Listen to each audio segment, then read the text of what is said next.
Assalamualaikum warahmatullahi wabarakatuh dan salam Malaysia Madani. Alhamdulillah penonton, apa khabar? Semoga anda semua berada dalam keadaan sihat, sejahtera hendaknya. Pagi ini tepat jam 8 pagi anda mulakan pagi anda bersama dengan kami dalam Selamat Pagi Malaysia bersama saya Munawar Azmi dan saya Syafiqah Ishak. Sehingga jam 10 ini kami bersiaran secara langsung dari Wisma Berita Angkasa Puri Kota Media. Jadi hari ini ada pelbagai topik yang sangat menarik ingin kami kongsikan bersama dengan anda. Kita datang daripada belia, ada juga untuk wanita dan macam-macam lagi. Tapi seperti biasalah Munawar, kita nak mulakan terlebih dahulu dengan rangkuman berita-berita terkini. Dan apa yang menarik sebenarnya, kita nak mulakan terlebih dahulu dengan Yang Amat Berhormat Perdana Menteri telah pun selamat tiba di Shanghai. Ini bagi rangka kerja selama 4 hari di sana.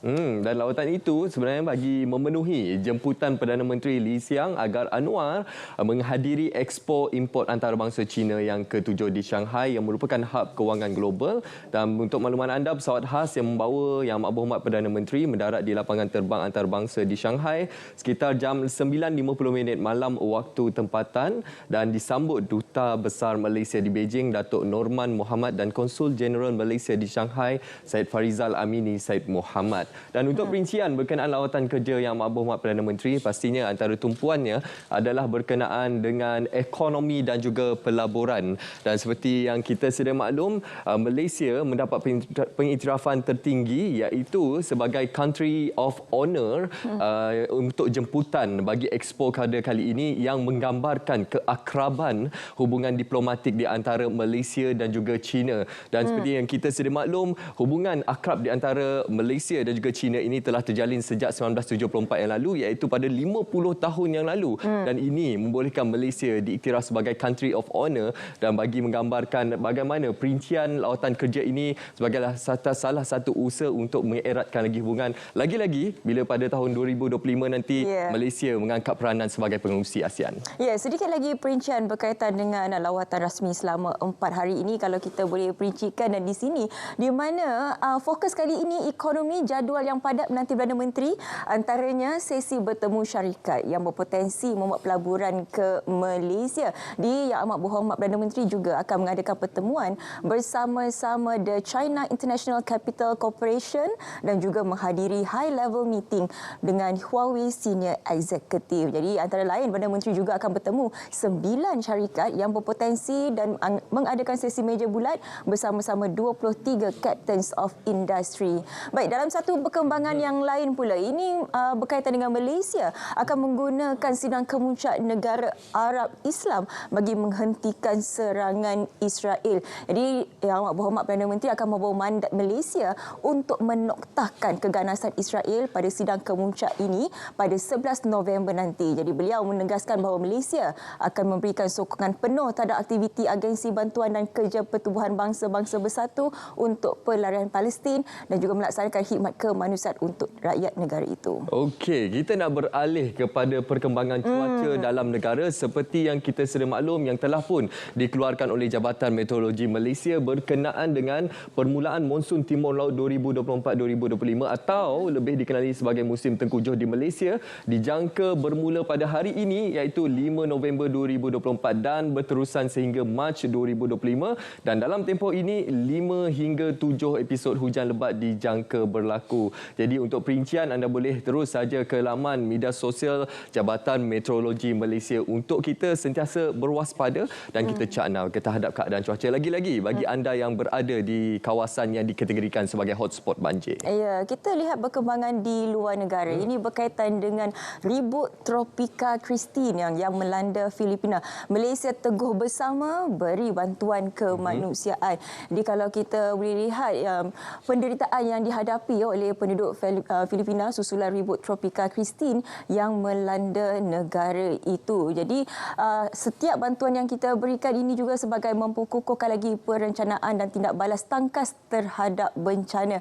Tragedi tersebut turut memberi peringatan bahawa pentingnya perpaduan serta kerjasama serantau yang lebih erat. Jadi ini yang terjadi di Filipina dan sedikit ingin kita kongsikan bersama dengan anda. Ini berkaitan dengan pendaftaran kenderaan NGV dihentikan mulai 1 Julai 2025. Dan kerajaan memutuskan untuk tidak lagi membenarkan atau mendaftarkan kenderaan bermotor yang menggunakan bahan api gas asli Mampat ataupun NGV berkuat kuasa 1 Julai tahun hadapan, dan Menteri Pengangkutan Yang Berhormat Anthony Locke berkata keputusan itu diambil demi keselamatan pengguna dan orang awam, dan menurutnya bekalan runcit NGV oleh Petronas juga telah mula ditamatkan secara berperingkat sejak Oktober yang lalu. Sedikit kita kongsikan kepada anda, ini kabar gembira lah untuk orang Kuala Lumpur.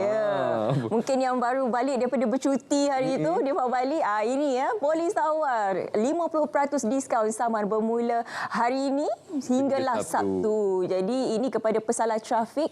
Jadi Ketua Jabatan Siasatan dan Penguatkuasaan Trafik Kuala Lumpur berkata kaunter akan dibuka di Balai Polis Tun HS Lee dan orang ramai boleh mengambil peluang dan membuat semakan serta pembayaran saman secara bebas tunai.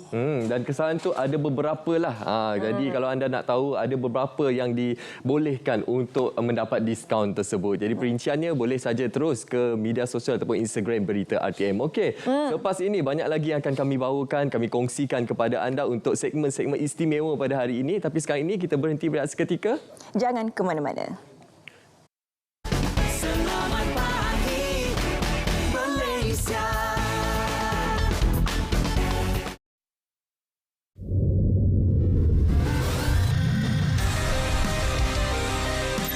Kerajaan bersetuju memperkenalkan kerangka insentif pelaburan baru, iaitu aktiviti bernilai tinggi ketimbang insentif sedia ada. Kerangka ini dijangka dilaksanakan pada suku ketiga 2025. Pertama, meningkatkan tahap kerencaman ekonomi, sektor ekonomi E&E melalui aktiviti bernilai tambah tinggi, termasuk IC dan bahan termaju, galakan cukai, peningkatan ekspor. Kedua, bagi menyediakan pekerjaan pendapatan tinggi kepada rakyat dalam bidang AI dan teknologi terkini. Potongan cukai khas diberikan kepada universiti swasta dan institut latihan kemahiran swasta yang membangunkan kursus baru seperti teknologi digital, AI, robotik, IoT, sains, fintech dan teknologi mampat.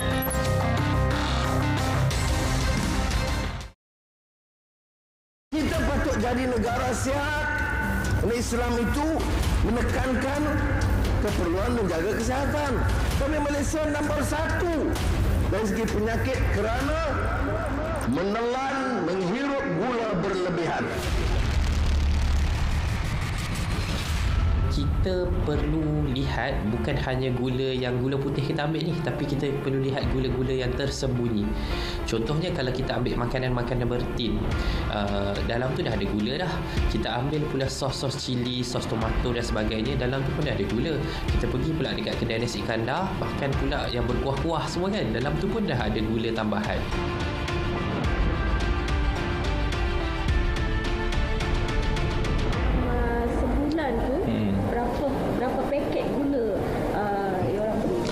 Sebulan, saya ingat kalau 2 bulan 1 paket. Gula untuk pagi lah selepas masa buat air. Petang kita kena masak air. Pengambilan gula kita kawal dengan mengurangkan dalam kandungan minuman. Ajar untuk minum minuman yang manis, maka dia akan menjadi kebiasaan kehidupan je lah. Tapi kalau daripada awal kita untuk minum minuman yang tak manis, okeylah, tak ada masalah. Ancaman keganasan sentiasa wujud, termasuk pengganas individu yang bertindak secara sendirian atau dikenali sebagai lone wolf. Individu ini mungkin kelihatan biasa, tetapi mereka boleh menjadi ancaman besar kepada keselamatan awam jika didapati bersalah. Anda boleh disabitkan kesalahan dengan hukuman penjara maksimum 30 tahun dan denda. Bersama kita memelihara keamanan negara.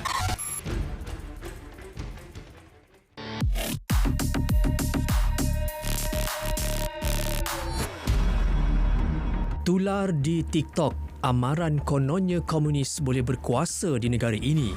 Sekiranya terjadi, penghantar mengingatkan yang sistem beraja, kedudukan Islam dan kedudukan istimewa Melayu serta Bumi Putra bakal dihapuskan.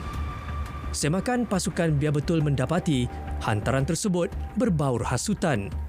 Tak perlu penjelasan panjang lebar, memandangkan situasi itu hampir mustahil untuk terjadi. Ini kerana tiada komunis di negara ini. pertubuhan yang ada kaitan dengannya juga telah lama diharamkan. Dan jika masih nak percaya wujud ancaman komunis sekalipun, perkara yang dikhawatiri itu sukar untuk berlaku. Ini kerana pindaan perlembagaan memerlukan sokongan 2/3 ahli dewan. Kelulusan Majlis Raja-Raja juga diperlukan untuk pindah peruntukan berkaitan isu sensitif termasuk kedudukan istana.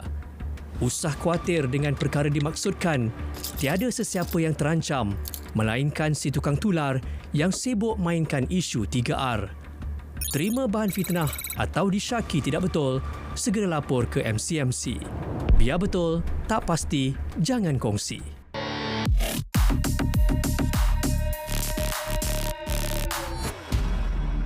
Okey, aku orang Kedah memang pantang kena cabar. Hang jangan cari pasal. Nak habaq ni. Jom sama-sama kita tengok Selamat Pagi Malaysia at Alok Star Kedah Jumaat 8 November bersiaran secara langsung sempena Temasya Orang Kedah bermula 8 hingga 10 pagi di saluran berita RTM, saluran TV1 dan RTM Klik. My oh my cik my. My pakat meneru. Kedah lantang suara memang kena Suputara. Pantai Merdeka tempat cil-cil fu. Memang kena orang Kedah lantang suara. Memang kena Suputara. Inilah orang Kedah kita semua lawa-lawa. Oh yeah, oh yeah. Selamat pagi Malaysia. Selamat pagi Malaysia. Dengan semua kementerian menggandakan usaha verifikasi golongan miskin. Seluruh jentera kerajaan digerakkan bagi menggembleng kekuatan, mengawal harga dan bekalan barangan untuk termasuk menghapus tembok penguasaan kartel yang meratah keuntungan maha besar daripada wang rakyat. Menerusi Belanjawan 2025, kerajaan memperuntukkan RM1 bilion bagi tujuan itu. RM700 juta dikhususkan untuk memperbanyak saluran program kos sara hidup lain bagi mengawal harga barang. Ya, apabila kita lihat 700 juta dan lebih pada 700 juta diperuntukkan oleh kerajaan untuk mengurangkan kos sara hidup rakyat ini, kita harap membantu pada para pengguna golongan B40 dan juga M40 yang terkesan dengan kenaikan kos sara hidup. Selain itu, program Payung Rahmah juga ditingkatkan peruntukan kepada RM300 juta. Di Kedah, sebanyak RM5.6 juta diperuntukkan menerusi program Payung Rahmah tahun ini. Dan setakat Oktober, lebih RM7 juta dicatatkan menerusi program Jualan Rahmah Madani di 321 lokasi seluruh Kedah. Kebanyakan di sini barang-barang runcit iaitu seperti minyak, beras, telur ayam, daging, ikan. Itu yang paling saya nampak murah di sini. Alhamdulillah. Boleh lah kan. Beras pun okey, RM14. RM5 kilo apa. Bagaimana awak macam tu? Kalau boleh tu adakan kad lah. Macam program macam ni kan. Ya, harga ke murah. Harga kalau di Kelantan memanglah murah lah. Boleh dibuatkan macam pasar raya macam ni bagus tak? Alhamdulillah, okey ya. Ya, kalau kata itu pun kalau orang yang tahu, kalau orang tak tahu. Ia menunjukkan kerajaan China dalam menangani kos sara hidup rakyat. Selain itu dapat menggalakkan lebih ramai pemain industri dapat bersama-sama menjayakan aspirasi kerajaan di samping merancangkan kembali ekonomi sektor peruncitan. Usaha murni dijalankan oleh KPM bersama pihak-pihak berkepentingan ini merupakan salah satu inisiatif di bawah kerajaan Madani dalam membantu meringankan kos sara hidup rakyat.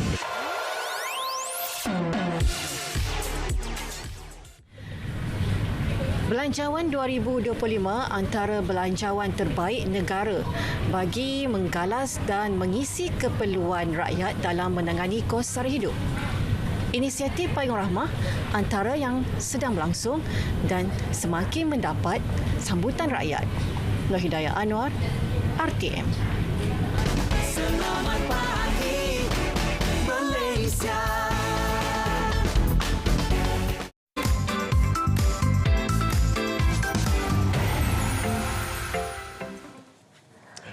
Okey, itu tadi yang seperti yang kita sudah maklum berkenaan bingkisan pasca belanjawan 2025 dan salah satu intipati yang diberi penekanan oleh Yang Berhormat Perdana Menteri adalah berkenaan program Jualan Rahmah di bawah payung Rahmah Madani. Dan kalau kita lihat peruntukannya juga meningkat ketimbang pada tahun 2024 iaitu 300 juta ringgit diperuntukkan untuk tahun ini. Ya, jadi kalau kita lihat di bawah 300 juta itu untuk meningkatkan keterjaminan makanan juga di bawah peruntukan yang diberikan. Itu berkaitan dengan pasca belanjawan 2025. Tapi sekarang ini kita nak terus saja bersama dengan rakan kita di konti terpilih. Hari ini kita nak ke KLFM. Ini bersama dengan geng mana ni? Geng 97.2. Jadi cukup istimewa untuk kita gambarkan berkenaan sambutan ulang tahun KLFM yang ke-51. Cukup meriah ni. Okey, terus saja bersama dengan rakan kita di KLFM. Silakan. Tapi hari ini kita nak mulakan seleksi pagi kita dengan lagu 1, 2, 3. Happy birthday to you. Happy birthday to you. Happy birthday to KLFM. Happy birthday to you. Baik, pastinya untuk hari ini kami berkumpul di sini. Para penyampai KLFM selama ni, anda nampak kami di belakang tabir saja. Untuk hari ini kami berkumpul untuk sambutan hari ulang tahun KLFM yang ke-51 tahun. Daripada pagi tadi, kita bersama dengan kru Rentak Pagi KL, untuk bersama dengan anda. Tapi kalau selalu kita bersama dengan kru Rentak Pagi KL je. Hari ini kita nak berkenalan dengan semua DJ sebab semua DJ ada dekat dalam konti ni. Jom kita berkenalan dari kanan saya. Kita ada Zulastri Muhammad. Sila. Assalamualaikum warahmatullahi wabarakatuh. Nama saya Zulastri, pokok yang berkata-kata. Berkata-kata. Ya, bicara menerusi ruangan KL, kenangan lalu Kuala Lumpur. Dan juga kita ada Putra Azwan. Saya Putra Azwan, bersinar untuk Rentak Pagi KL 6.10 pagi. Dan ini jejaka paling kacak. Bertopi berkacamata. Silakan Rizwan Dola. Assalamualaikum. Happy birthday to us, Riz. Dan saya buat konti apa? Konti Nadi Kota KL. Nadi Kota KL. Okey, Andiana. Annyeong Cingga. Saya Andiana berkonti untuk Rentak Pagi KL. Rentak Pagi KL. Dan juga ini dia salah seorang lagi jejaka kacak di KLFM. Saudara Riza. Riza di Neon KL sekarang ni dah jadi doktor jiwang. Dan satu lagi dia memang paling hip-hop hari ni. Kalau kita ada Dr. Jiwang, kita ada Brother Jiwang. Assalamualaikum semua. Terima kasih kerana menyokong kami. Saya Brother Jiwang dalam segmen Neon KL. Ini dia si Duri. Namanya si Duri. Betul. Saya si Duri pasti dalam Hai KL. Okey, itu yang dekat tepi ni, kita jumpa lagi. Hai, saya Mimi Wala. Menerusi ruangan Hai KL. Okey. Dan juga kita berdua lah pula. Okey, saya Zima menerusi Rentak Pagi KL. Dan juga saya Epi Syafiq. Saya juga salah seorang pejabat jiwang. Bicara menerusi ruangan Neon KL dan juga pilihan juang karat 8 malam hingga 12.30 malam. Yes, itu dia ruangan di konti Rentak Pagi KL ataupun di KLFM ini. Dan juga kita berkenalan dengan seorang DJ. Sebenarnya hari ini dari pagi hingga ke pukul 10 pagi nanti dan juga ke petang nanti. Ada banyak segmen yang bersama dengan anda dan juga memeriahkan ulang tahun KLFM yang ke-51. Pengurusan di samping kami di sini penyampai-penyampai KLFM, kami juga diserikan lagi dengan para pengurusan KLFM. Kita ada Bos Lisa kita ada juga Syahuzali pengurus, dan juga Ojaki Smilardi, ketua bahagian rancangan penerbitan untuk KLFM ini. Dan kejap je lagi, kalau anda stay tune bersama-sama KLFM, kita ada game. Banyak game yang bakal kami sajikan untuk anda. Kami akan pecahkan 2 kumpulan, mereka akan bergaduh sesama sendiri. Okey tak? Okey, ready? Game ada hadiah ke tak? Hadiah kami. Ada hadiah ke tak? Kita ada hadiah untuk anda keluar berjalan-jalan bersama Zima selama seminggu.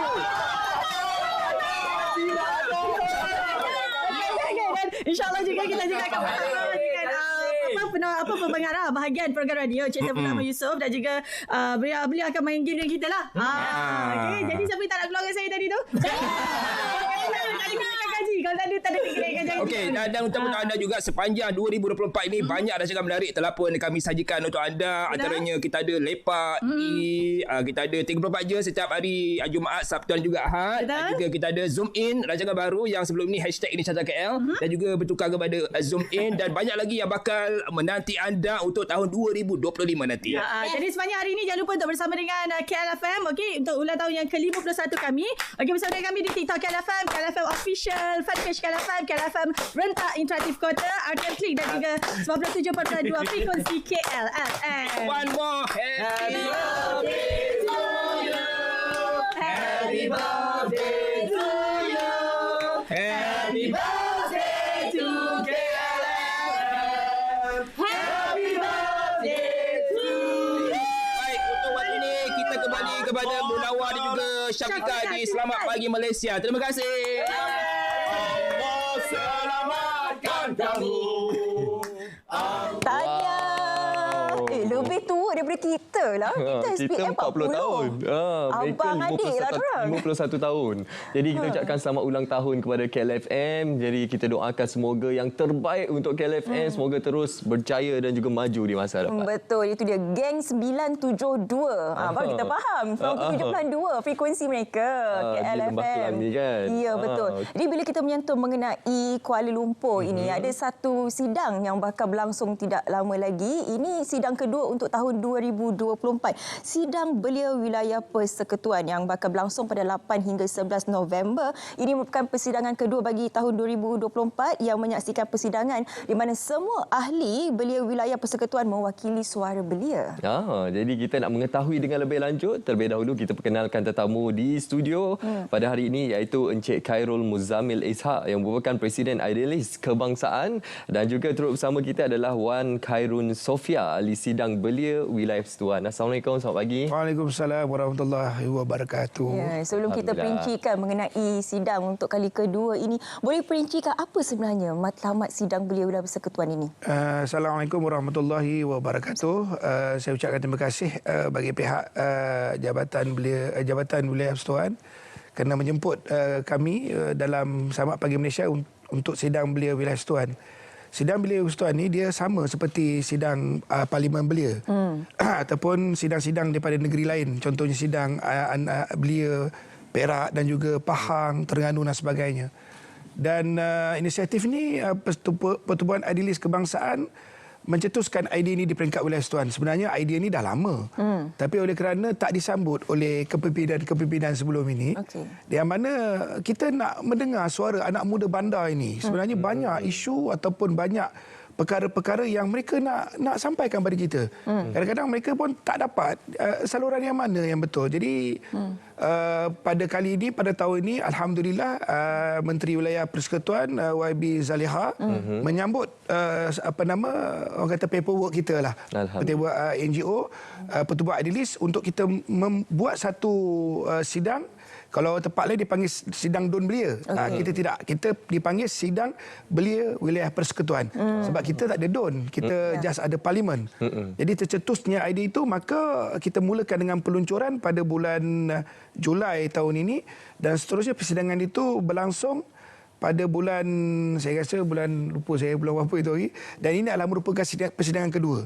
Dan usul-usul telah dibangkitkan. Rupa-rupanya terkejut juga. Rupanya anak muda kita ni tak macam zaman saya dululah. Jadi kali ini mereka mengemukakan usul-usul yang mungkin kita pun tak terfikir sebelum ni. Tapi alhamdulillah usul yang pertama telah pun diangkat oleh Yang Wabi Menteri ke Kabinet. Dan yang amat berhormat Datuk Seri Anwar Ibrahim sangat ambil berat tentang usul-usul dan cadangan suara yang dibawa oleh ahli Dewan Sidang Wilayah Persekutuan. Okey, bila bercakap berkenaan usul yang dibawa golongan belia tadi, anak belia kita di sebelah sana tersenyum saja. Seolah-olah ada sesuatu yang ingin disuarakan. Jadi mungkin boleh cerita sikit keterlibatan dalam sidang Belia Wilayah Persekutuan ini. Apa dampaknya sendiri kepada golongan belia secara peribadinya? Secara peribadinya, bagi saya sebagai seorang belia, saya rasa pihak belia kami mempunyai banyak idea-idea yang ingin dilontarkan. Namun kami tidak mempunyai platform yang sebenar-benarnya untuk menyuarakan pendapat tersebut. Jadi dengan adanya sidang belia ini, kita dapat lihat bahawa anak muda dapat berdiskusi dengan secara lebih sihat, positif dan di dalam sebuah ruang yang terbuka di mana setiap pendapat diambil kira. Ada yang berdebat, ada yang bersetuju dan ada yang tidak bersetuju. Dan saya rasa impaknya juga pada diri saya sendiri seorang belia adalah saya rasa lebih yakin dan juga saya rasa lebih berani untuk menyuarakan pendapat saya kerana saya tahu bahawa di luar sana juga terdapat ramai belia yang mempunyai hasrat, mempunyai impian dan juga mempunyai visi yang sama untuk saya, seperti saya. Boleh kongsikan pada sidang yang pertama itu, apa di antara usul ataupun isu yang berbangkit ketika itu dibincangkan? Pada sidang pertama, kami membincangkan tentang usul yang menyentuh beberapa kluster. Antara kluster tersebut adalah ekonomi, sosial, alam sekitar dan juga teknologi. Dan antara beberapa usul yang dibincangkan, contohnya daripada aspek ekonomi, kami berbincang tentang meningkatkan tingkat gaji minima. Manakala daripada usul sosial, kami membincangkan tentang antara isu yang dibincangkan adalah berkenaan dengan pembinaan rumah kos sara rendah. Bagaimana kita mampu mewujudkan kos sara rumah rendah yang lebih selamat daripada aspek sosial. Manakala daripada teknologi, membincangkan tentang pelan untuk menghadapi banjir. Bagaimana kita dapat menggunakan teknologi untuk menghadapi banjir. Dan daripada kluster yang terakhir yang kami bincangkan adalah alam sekitar. Dan bagi saya alam sekitar adalah satu kluster yang sangat menarik kerana kami dapat lihat bahawa ramai sebenarnya anak muda yang sangat-sangat berminat untuk berbincang lebih lanjut berkenaan alam sekitar. Antaranya adalah dengan bagaimana kita dapat meningkatkan lagi kesedaran dan juga nilai alam sekitar itu di dalam anak muda. Oh, cukup menarik usul-usul yang dibawa. Sebagai contoh tadi menyatakan suara anak belia berkenaan untuk meningkatkan taraf gaji minimum tersebut telah pun dinyatakan oleh Yang Amat Berhormat Perdana Menteri dalam pembentangan belanjawan 2025. Baik Tuan, kalau kita lihat sidang belia Wilayah Persekutuan kali ini untuk sidang kedua ini, ia akan dianjurkan selama 3 hari, 8 sehingga 11. Jadi apa antara intipati sepanjang 3 hari tersebut? Apa antara tumpuan utama? Tumpuan utama kita ialah kita akan memberi anugerah kepada ahli sidang belia. Selepas daripada program yang pertama tu, kita telah pun memberi ruang kepada ahli sidang belia ini untuk melaksanakan program di kawasan mereka. Di Labuan, pasal Wilayah Persekutuan ini dia tidak Wilayah Persekutuan, Labuan dan Putrajaya. Jadi rupa-rupanya kita ingat tak dapat sambutan lah, ialah budak belia kan. Tapi rupa-rupanya inisiatif yang kita cadangkan pada mereka, rupanya mereka buat program atas kapasiti dia sebagai sidang sidang belia Wilayah Persekutuan ni. Dia buat program futsal, dia buat program alam, dia buat program convention anak muda. Jadi kita mendapat proposal sebanyak 15 penyertaan. Dan di akhirnya nanti kita akan ada jamuan makan malam, dinner yang dirasmikan oleh Berhormat Menteri Wilayah, dan kita memberi pingat khas yang pertama kali yang tak ada dalam sidang mana-mana, termasuk sidang peringkat Parlimen belia sekalipun. Maknanya itu satu inisiatif kepada mereka supaya mereka bertanggungjawab kepada masyarakat belia itu sendiri. Yang saya dapat lihat contohnya di Labuan, ada satu program tu dia buat di Tatau ke apa? Di kawasan kampung bersama dengan Jabatan Belia, tapi dianjurkan oleh ahli sidang tu sendiri. Jadi ini adalah satu benda yang kita nak tonjolkan kepada khususnya kepada negara. Yang bahawa peranan belia ni memang tidak boleh diketepikan untuk dalam arus pembangunan negara ke arah yang lebih baik. Saya berminat nak tahu bagaimana sebenarnya ahli-ahli sidang ini dipilih. Adakah dari segi bagaimana sistemnya? Undian juga ke? Mereka kena, kita akan adakan satu, kita memang ada laman web. Mereka boleh minta, boleh masuk, hantar resume dan sebagainya, dan mereka akan diinterview. Di peringkat kementerian. Interview ni di kalangan ketua pengarah daripada setiausaha sulit dan juga setiausaha politik. Mereka yang akan interview. Bukannya mereka datang, daftar, terus terpilih. Tidak, dia ada proses dia. Jadi yang menariknya lagi dalam dewan ni ada juga kadang-kadang bergaduh. Yang berhormat dan masing-masing. Kita beri peluang pada anak muda. Ini anak muda. Bersuara. Ada tempat sidang lain, mereka hanya baca usul, habis. Ini tidak, kita bagi. Ada yang tak setuju dengan usul ni, ataupun ada yang IU usul, boleh bercakap. Cuma setakat ini belum ada yang kena halau dewan lah. Tapi itulah Sofia, bila kata bersidang itu, kita boleh mengutarakan pandangan pendapat. Boleh juga bergaduh. Bukan bergaduh, kita berbincang. Agree to disagree lah. Agree to disagree. Jadi melihat kepada pasca belanjawan 2025, antara inisiatif dan juga peruntukan berkaitan dengan belia, yang mana satu menarik perhatian Sofia sendiri? Antara inisiatif dan peruntukan untuk belia yang menarik perhatian saya adalah terutamanya sekali adalah peningkatan gaji minimum, sebab saya rasa sebagai seorang belia, terutama bagi belia yang bekerja di luar sana, lagi-lagi belia di wilayah persekutuan kita dapat tahu secara realistiknya hidup di ibu kota ini boleh dikatakan agak mencabar dengan kos-kos sara hidup yang amat tinggi, beli barangan mentah di luar sana pun amat tinggi, nak bayar sewa rumah pun tinggi. Jadi antara inisiatif yang untuk menolong para belia dengan dapat membantu mereka dengan meningkatkan gaji minimum, saya rasa sedikit sebanyak dia dapat membantu anak-anak belia untuk memulakan hidup, untuk menyara hidup mereka di ibu kota. Dan itu saya rasa juga plan itu juga mungkin saya yakin akan didebatkan secara dengan lebih mendalam dan juga dengan lebih menarik di sidang belia nanti. Okey, saya tertarik sebenarnya dengan keyakinan daripada ahli sidang belia kita ni. Sangat yakin menyuarakan pandangan dan menjawab persoalan daripada kita ni. Boleh saya tahu latar belakang Khairun Sofia sendiri? Latar belakang. Saya membesar di Tampin Negeri Sembilan. Jadi sekolah rendah saya membesar di Tampin Negeri Sembilan dan juga saya bermula dalam bidang pidato, bidang debat ini semenjak daripada sekolah menengah.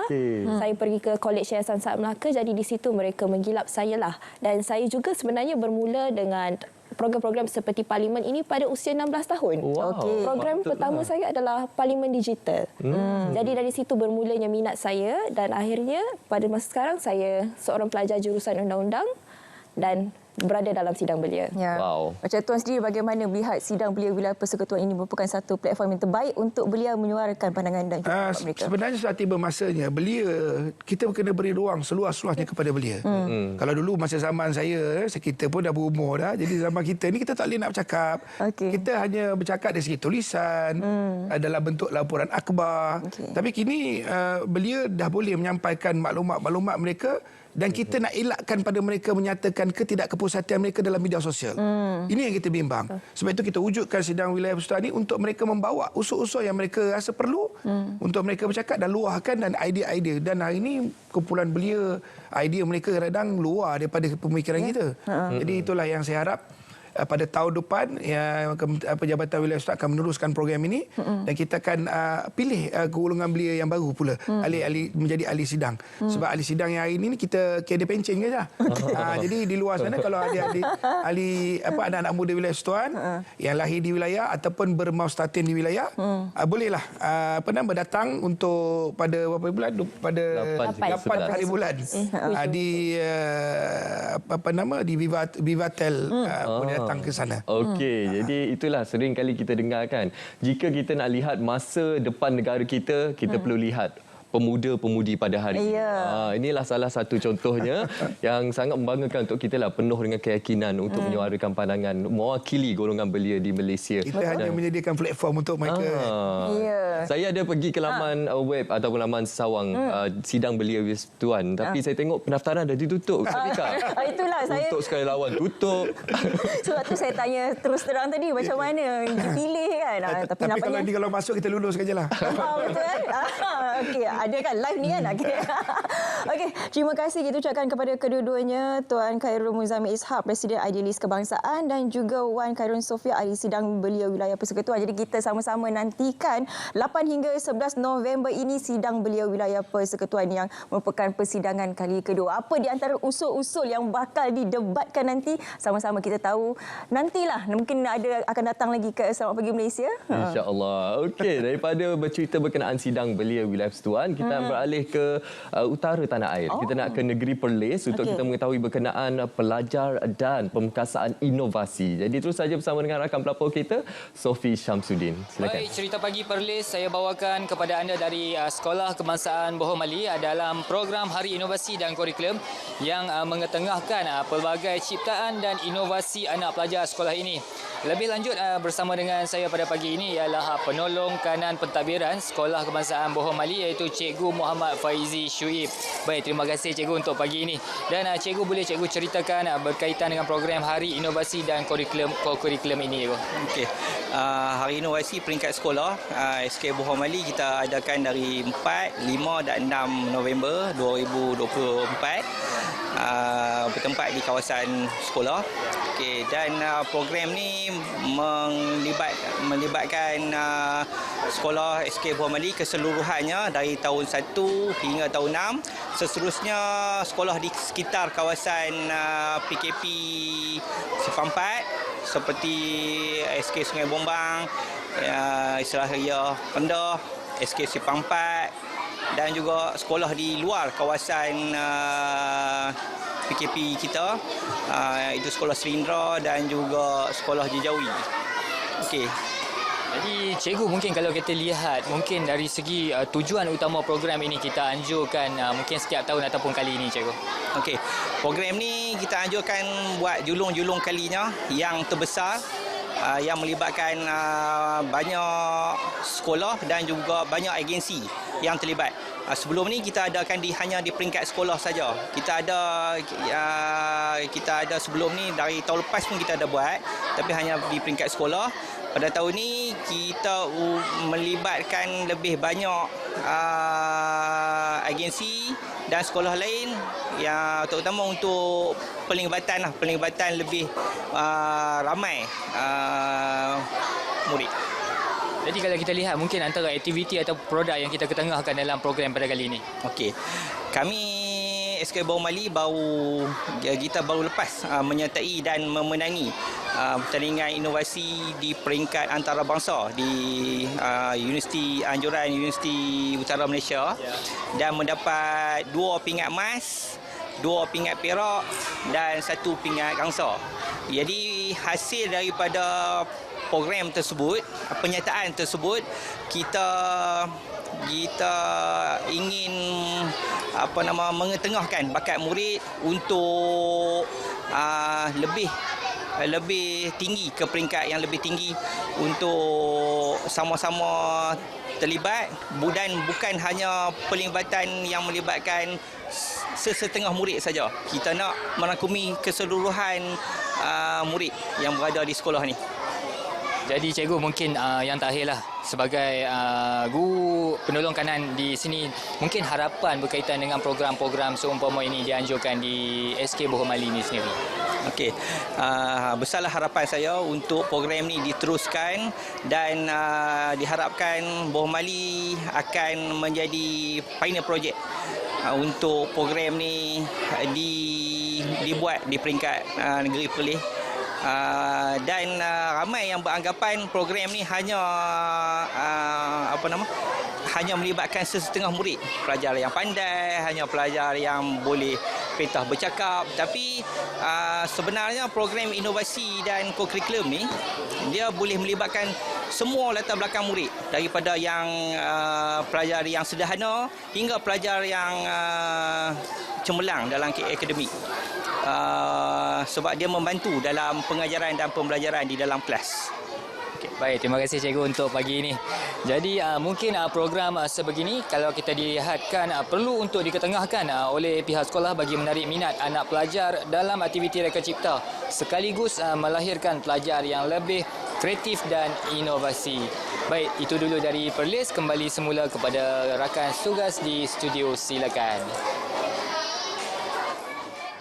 Baik, terima kasih Sophie untuk cerita pagi Perlis. Seterusnya kita nak bercakap mengenai wanita. Menjadi seorang wanita di zaman arus pemodenan ini dan juga perkembangan teknologi dan juga inovasi bukan mudah, kerana cabarannya sangat tinggi bagaimana untuk mengimbangi di antara keperluan, kehendak dan juga persepsi masyarakat khususnya di Malaysia ini. Dan apa yang lebih penting ialah bagaimana seorang wanita itu mengetahui kemampuan diri mereka sendiri supaya mereka boleh berdiri di atas kaki sendiri. Itu akan kita bincangkan bersama dengan tetamu di studio yang sudah pun berada di sebelah saya.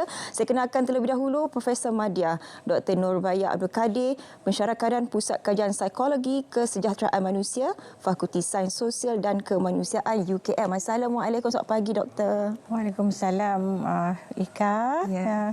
Selamat pagi juga. Selamat pagi Doktor. Okey, ini sangat penting untuk kita bincangkan khususnya untuk wanita pada zaman kini. Kerana seperti mana saya katakan tadi, untuk mengimbangkan itu bukan mudah. Keperluan, kehendak, kejaya dan juga peribadi.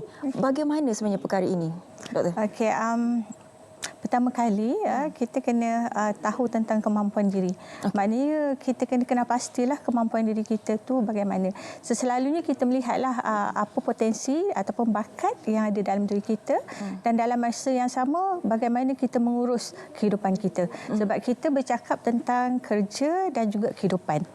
Dan kita bercakap tentang keseimbangan. So jadi kalau kita faham tentang kemampuan diri, maknanya dalam konteks organisasi bila kita bekerja nanti dia akan membina atau membangunkan kepercayaan dan keyakinan diri kita.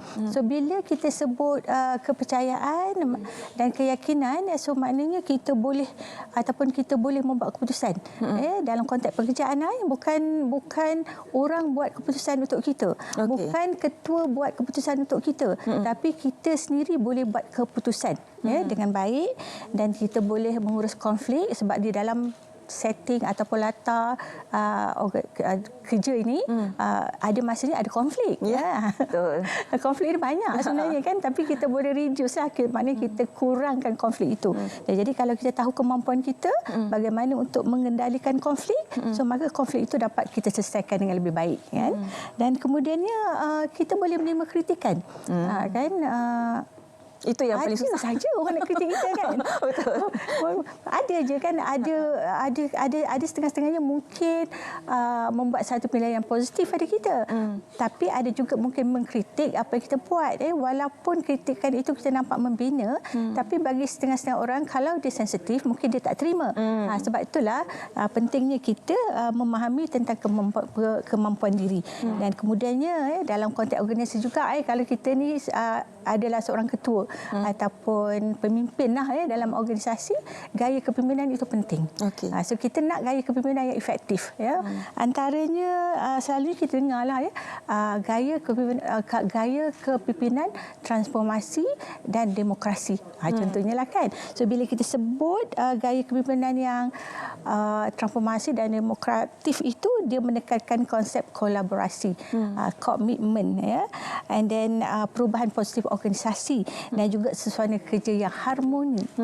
Itu penting tu, suasana kerja yang harmoni. So jadi ketua ni paling penting boleh mendengar dan ada empati. Terutamanya kepada pekerjanya, stafnya.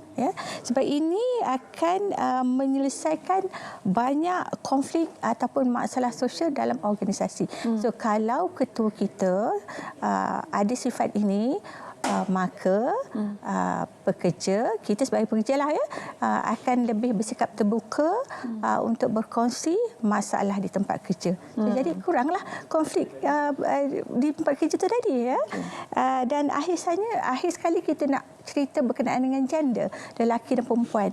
So maknanya wanita juga boleh menjadi pemimpin dalam organisasi.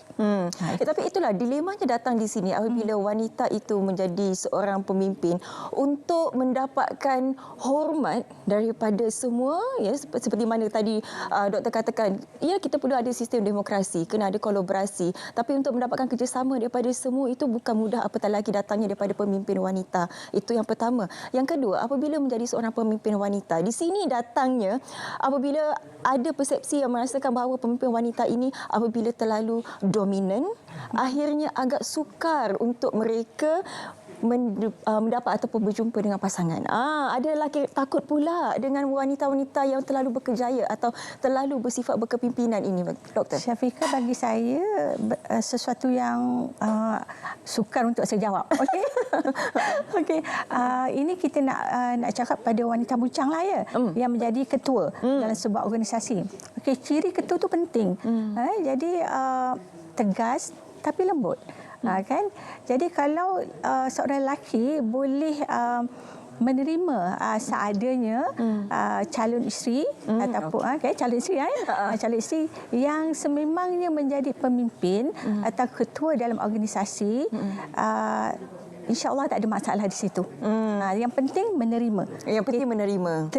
Terima seadanya bakal pasangan hidup kita. Sebab kita nak hidup seboleh-bolehnya sampailah matilah kan. Dia bukanlah orang kata separuh jalan kan. Seboleh-bolehnya. Jadi apa yang penting terima seadanya ataupun terima kebolehan. Kena terima bahawa pasangan ataupun bakal suri kita itu adalah ketua dalam organisasi. Tapi kena ingat dia ketua dalam organisasi, bukan ketua dalam rumah tangga.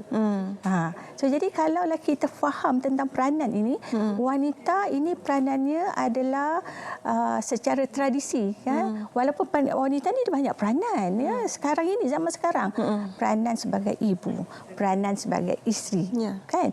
Peranan sebagai penjaga. Betul kan? Sebab selalunya yang menjaga orang tua contohnya adalah isteri.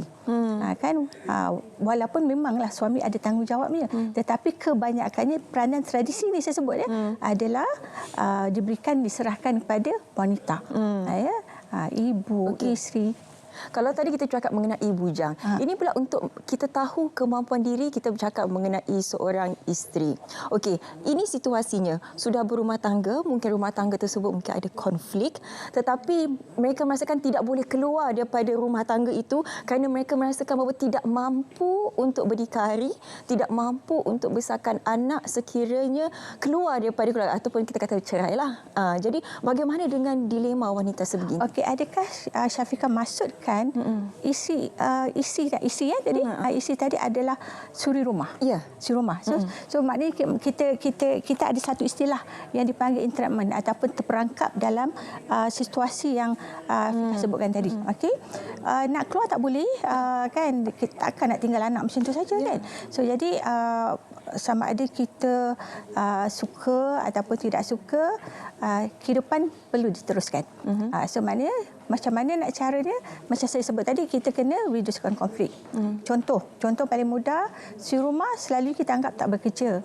Tapi sebenarnya si rumah tu bekerja. Banyak kerja kat rumah. Banyak kerja, tak habis kerja kan. Betul. Sampailah anak-anak tidur tu, barulah habis selesai kerja kita. Itu pun kadang-kadang tak selesai.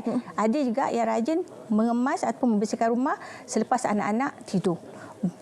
Bangun pagi, seawal 4 pagi menyediakan sarapan pagi untuk anak-anak untuk bawa bekalan ke sekolah misalnya ya. Kalau yang berkemampuan tak apa, dia ada pembantu kan, ataupun bagi duit ke anak beli katakan. Itu dah boleh mengurangkan dari segi masa ataupun masa mengurus rumah tangga tadi. Maknanya ada perkara yang isteri boleh buat, ada perkara yang isteri tak buat. Tapi kalau wanita asli rumah ni yang semua benda yang dia kena buat sendiri.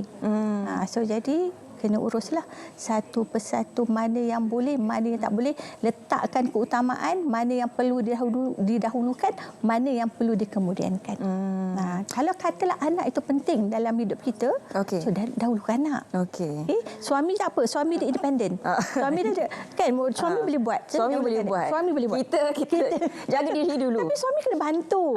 Kena bantu lah macam mana pun. Tapi okey, yang tadi saya nak tanya juga berkaitan dengan kemampuan diri ini. Okey, mungkin wanita itu tahu apa kemampuan diri mereka, tetapi ada juga wanita yang kurang keyakinan diri dan juga mungkin rasa malu untuk tampil ke hadapan. Bagaimana kita boleh membantu wanita sebegini, Dok? Keyakinan diri kalau kita kurang, so biasanya kita kena memperbaiki ataupun improve lah, meningkatkan melalui ilmu dan juga kemahiran. Sama ada kita dapat secara formal ataupun informal. Dalam dunia sekarang ni banyak senang mudah mendapatkan ilmu. Kita boleh Google, Yahoo dan macam-macam lah kan. TikTok misal kata ada ilmu di situ yang boleh kita perolehi daripada influencer contohnya. Okey, malu. Dalam masyarakat Asia, malu itu sepatutnya dilihat secara yang positif. Malu maknanya bukan malu berlebihan. Ada sedikit malu supaya malu itu menjadi satu motivasi untuk kita bergerak lebih ke hadapan. Kena ada malu, Fika. Tak boleh sifat malu tu tak boleh buang. Kena ada malu. Ada malu. Kena tengok yang positif lah kat situ. Mungkin setiap wanita tu dia kena buat SWOT analisis lah ya, doktor. Kena buat SWOT analisis, kena tengok di mana kekuatan, kelemahan, yang mana ada lemah tu kita tingkatkan, di mana kekuatan kita tambah lagi supaya kita boleh berdiri dan juga berdikari lah ya. Terima kasih doktor. Saya ucapkan Profesor Madya Dr. Nurbaya Abdul Kadir, Pensyarah Kanan Pusat Kajian Psikologi Kesejahteraan Manusia, Fakulti Sains Sosial dan Kabinet Penasihat UKM kerana sudi berkongsi bersama dengan kami hari ini. Terima kasih juga Syafiqah ya. Okey. Baik, seterusnya kita nak berehat seketika. Selepas ini kita nak bersama dengan Munawar untuk SPM sana sini, jadi jangan ke mana-mana. Jangan lupa pasport. Awal lagi ni. Tempat biasa, teh tarik, nasi lemak.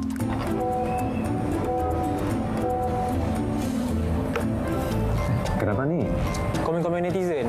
Mengarut betul Alam Maya. Kalau ada yang ajak kahwin, kau setuju? Itu cerita lama lah.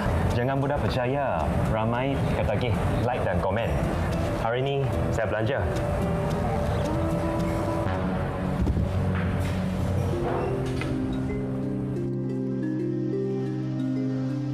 Hello, ambulance? Sini ada satu kecemasan. Siapa order ya? Siapa?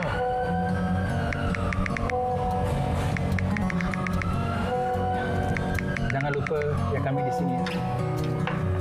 Tahu kan? Nasi lemak yang paling sedap.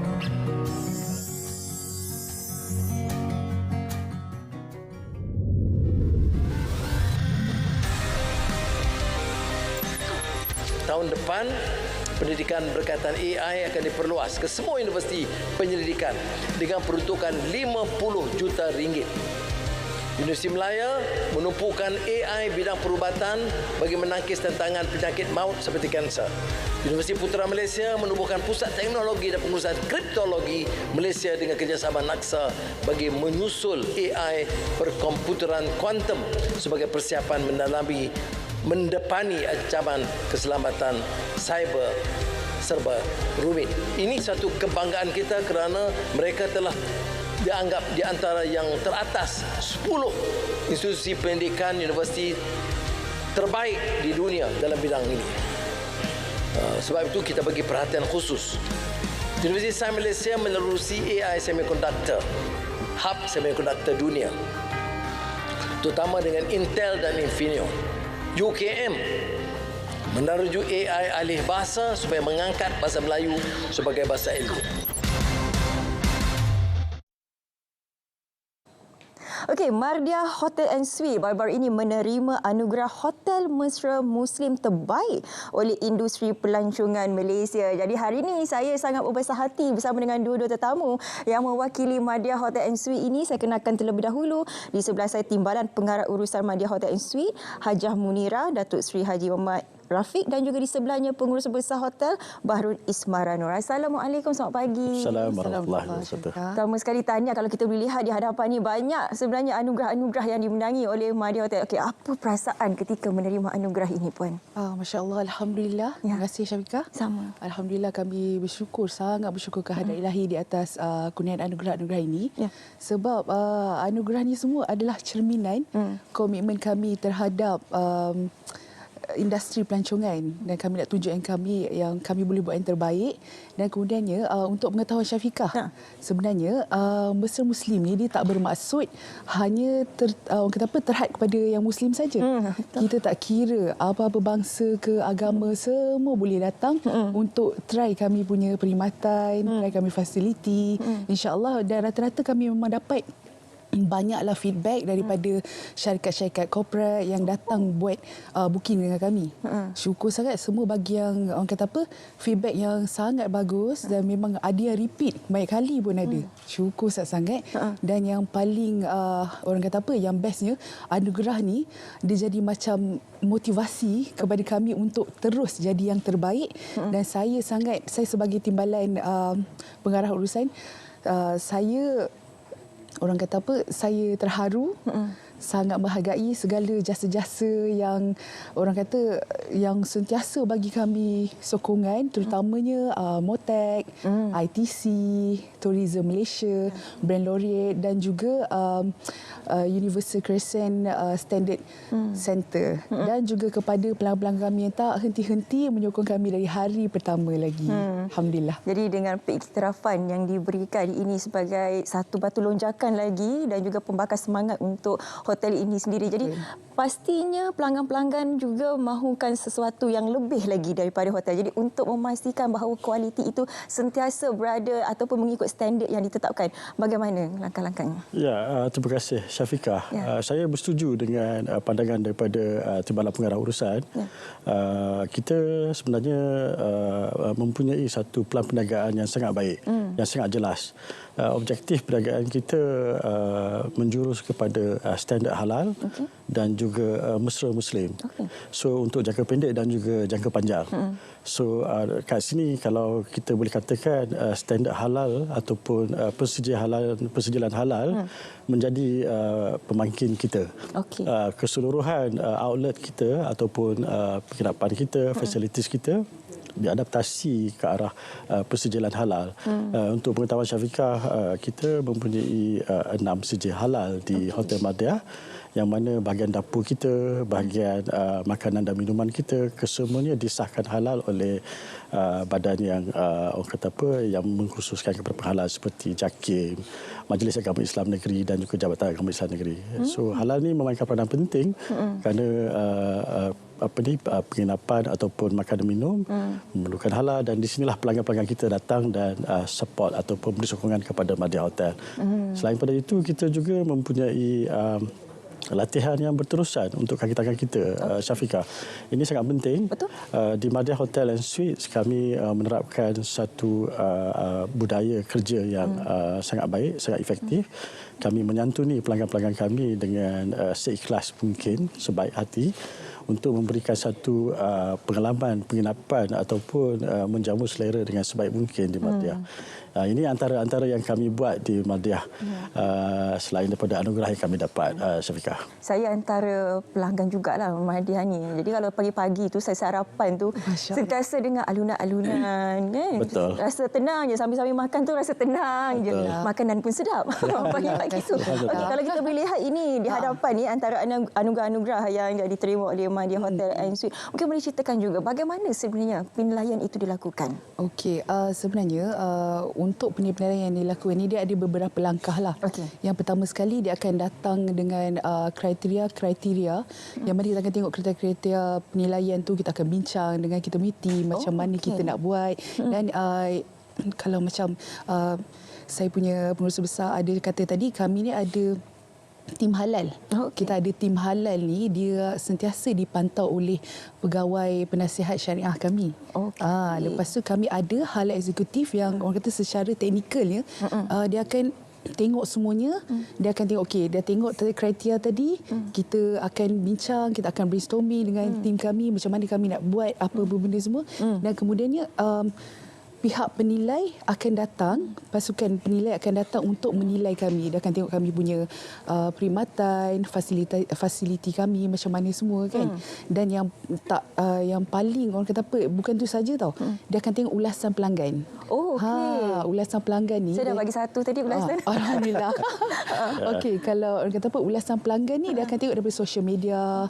Dia tengok review-review yang ada lah kat social media mana-mana lah, ataupun orang kata secara verbal atau non-verbal. Dia akan tengok, okey, dia kata kalau sebab benda tu adalah realiti pengalaman kami punya pelanggan kan. Kemudiannya lepas dah tengok tu, baru dah dapat semua benda, dan kami akhir sekali barulah dia akan umum di majlis anugerah dia nanti. Okey. Saya pula bagi review tadi di TV, Kaca TV. Bolehlah pemberat dah tu.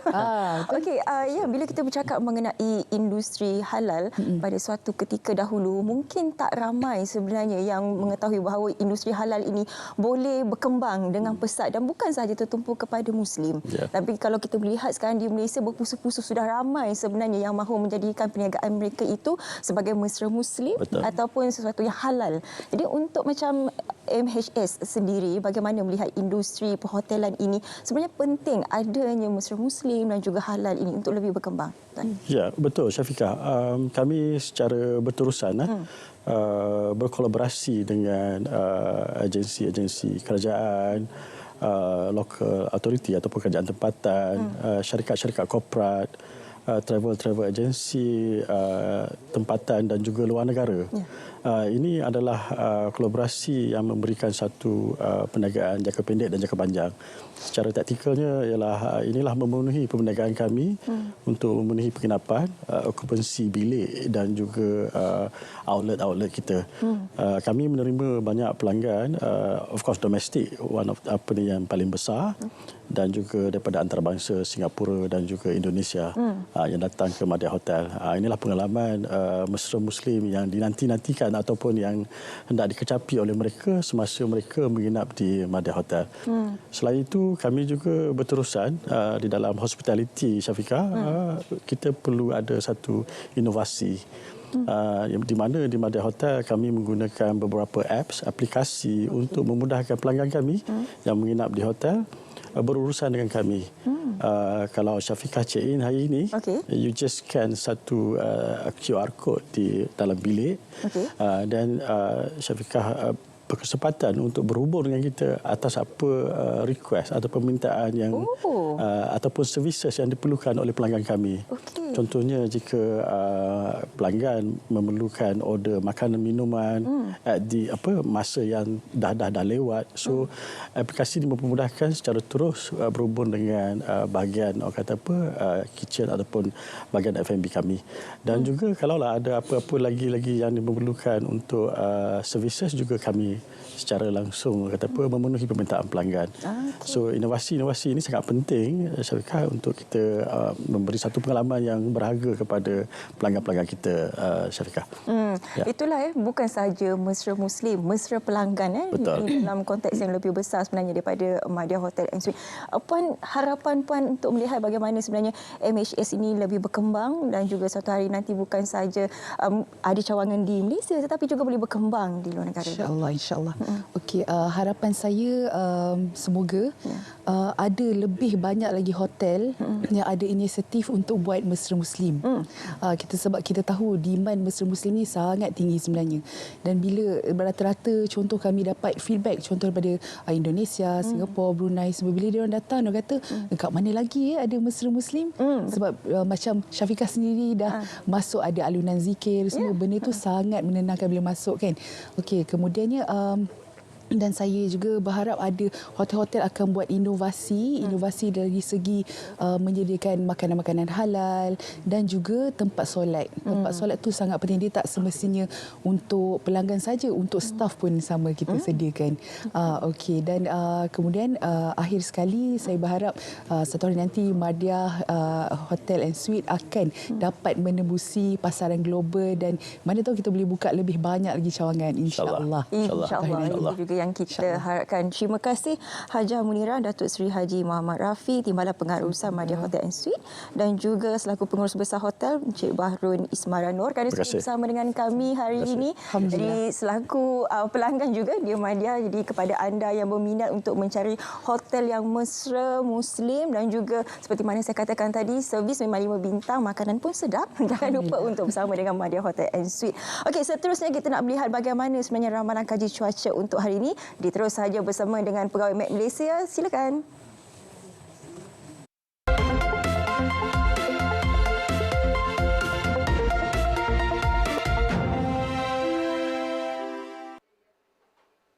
Assalamualaikum dan salam sejahtera. Kita mulakan laporan pada pagi ini dengan melihat keadaan cuaca semasa.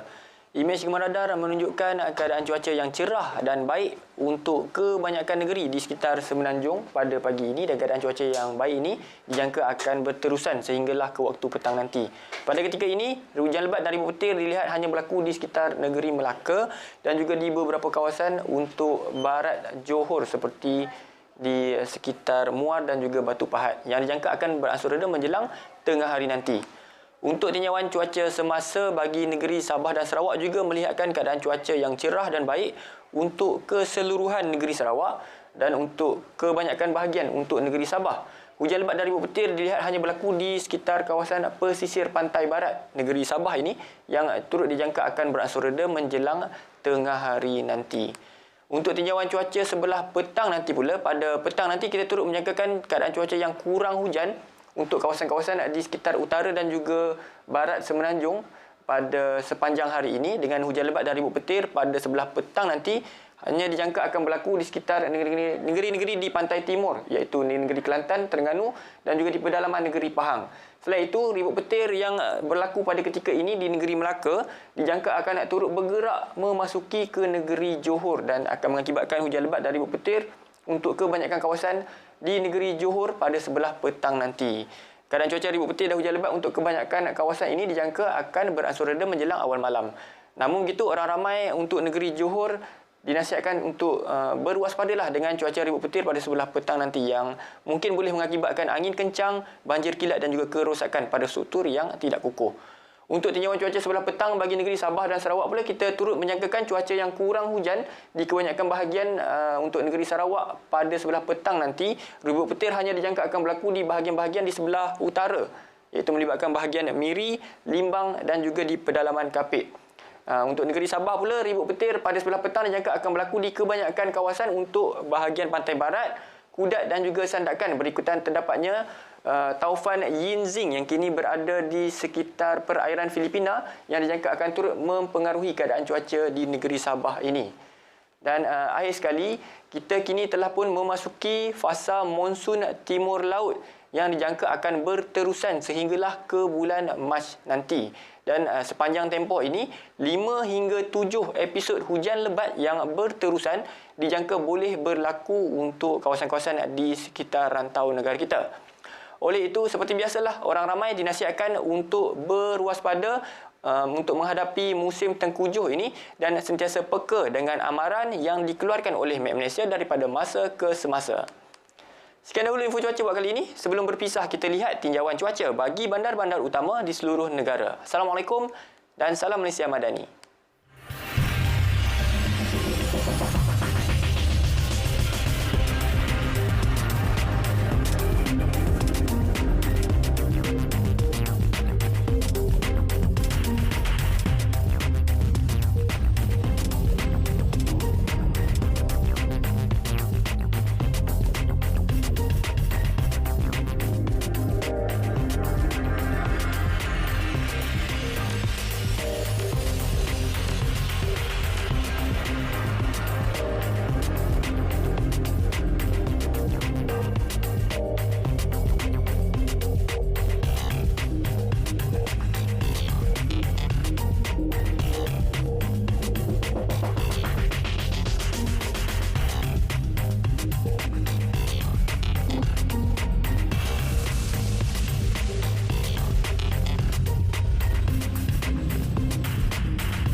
Aku orang Kedah memang pantang kena cabar. Hang jangan cari pasal. Nak habaq ni.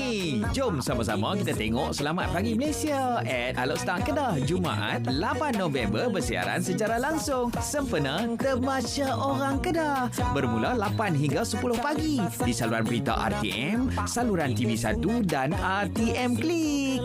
Mai oh mai cik mai. Mai pakat meneru. Kedah lantang suara memang kena Suputara. Pantai Merdeka tempat cil-cil fu. Memang kena orang Kedah lantang suara. Memang kena Suputara. Inilah orang Kedah kita semua lawa-lawa. Oh yeah, oh yeah.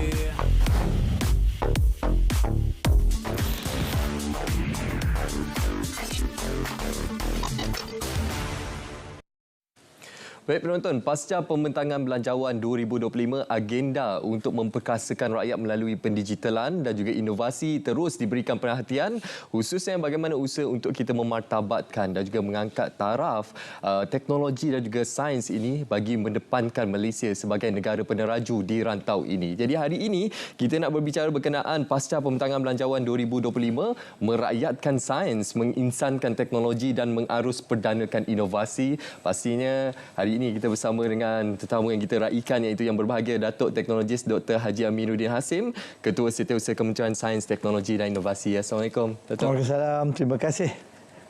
Baik Datuk, jadi topik ini sangat penting untuk kita bawakan sebab kita nak memberikan pencerahan dan juga pemahaman kepada masyarakat awam secara keseluruhannya berkenaan peruntukan belanjawan 2025 ini yang diperuntukkan di bawah MOSTI untuk tahun hadapan. Jadi mungkin untuk permulaannya kita bicarakan bagaimana Datuk melihat belanjawan 2025 ini dan menyokong struktur ekonomi madani secara keseluruhannya dan mencapai agenda juga matlamat di bawah MOSTI sendiri.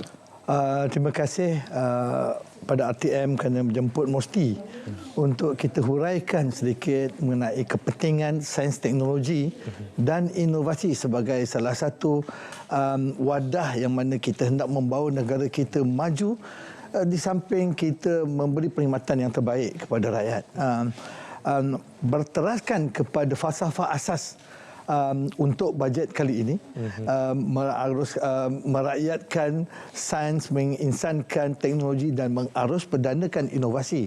Daripada segi tiga ayat ini yang kita cuba adunkan dan kita ajukan kepada Kementerian Kewangan, dan alhamdulillah kita telah pun diberikan peruntukan yang agak selesa lah untuk tahun ini. Selesa sebab saya menggambarkan bahawa sejak 3 tahun ini bajet kita sentiasa ditambah. Alhamdulillah. Alhamdulillah. So pada tahun ini kita telah diperuntukkan sebanyak 1.275 bilion lah. Dan sebelum itu kita mendapat 1.1 bilion. So dia bertambah. Ini memberikan signal kepada kita untuk terus memberi perkhidmatan kepada pertama, komuniti yang berkaitan dengan sains teknologi. Keduanya, komuniti penyelidik. Dan akhirnya kepada komuniti rakyat. Kita yang mana mereka perlu mendapat merasakan apakah faedah sains teknologi dan inovasi dalam kehidupan mereka seharian. Untuk kali ini, kita telah diberikan sebanyak 739 juta untuk belanja mengurus dan 537 juta untuk belanja pembangunan. Secara formulanya ialah 60% untuk pengurusan dan 40% untuk pembangunan. Wow. 40% ini yang merupakan salah satu yang kita hendak beri tumpuan bagaimana kita boleh mengarus perdanakan sains teknologi dan inovasi. Banyak program-program yang kita laksanakan dari masa ke semasa. Contohnya, kalau kita bercakap mengenai komuniti yang berkaitan dengan perniagaan, sektor swasta. Rata-rata kita sudah maklum bahawa 90% daripada ekonomi kita terdiri yang disumbangkan oleh SME, Small Medium Enterprises, PMS. Dan daripada 90% ni pula 60% daripada mereka dalam sektor F&B, makanan dan sebagainya. Kita pun sudah maklum bahawa negara kita terkenal dengan pelbagai makanan. Okey, bagaimana hendak kita menteknologikan semua ini? Penggunaan AI, penggunaan digital yang mana kita boleh menolong mereka memasarkan produk mereka untuk ditonton secara online. Dan dari situlah akan ramai yang akan ikut sertalah orang kata merakyatkan ekonomi dan memberi faedah kepada mereka. Kemudian daripada ini juga kita hendak memastikan bahawa sektor perniagaan ini terus berasaskan kepada teknologi. Di sini kita menggunakan agensi bawah kami iaitu Cradle, yang mana mereka telah pun diberikan peruntuk dalam 65 juta ringgit, yang mana mereka akan adakan program-program tertentu untuk mewujudkan lebih ramai startup. Syarikat-syarikat pemula. Sekarang ni di bawah pendaftaran kami ada lebih kurang 3,900 startup yang telah mendaftar dalam sistem Cradle. Dan kita telah memberi cabaran untuk mendapat lebih kurang 5,000 startup untuk mendaftar di bawah sistem ini. Apabila mereka mendaftar, maksudnya kita boleh memberi tumpuan untuk program-program tertentu. Pertama, untuk membawa mereka ke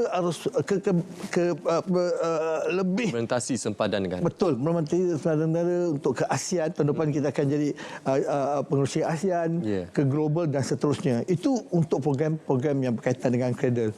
Kita ada juga program-program yang tertentu.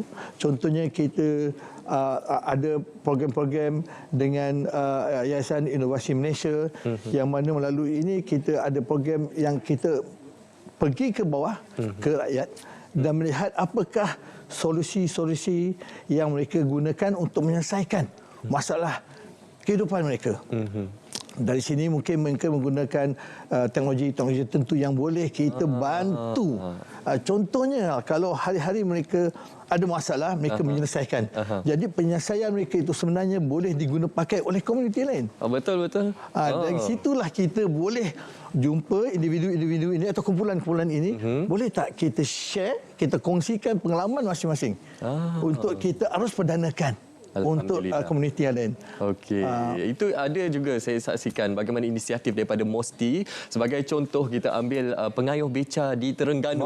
Juga menggunakan teknologi iaitu panel solar. Jadi ianya bukan saja mengurangkan beban tapi juga menjimatkan kos dan sebagainya.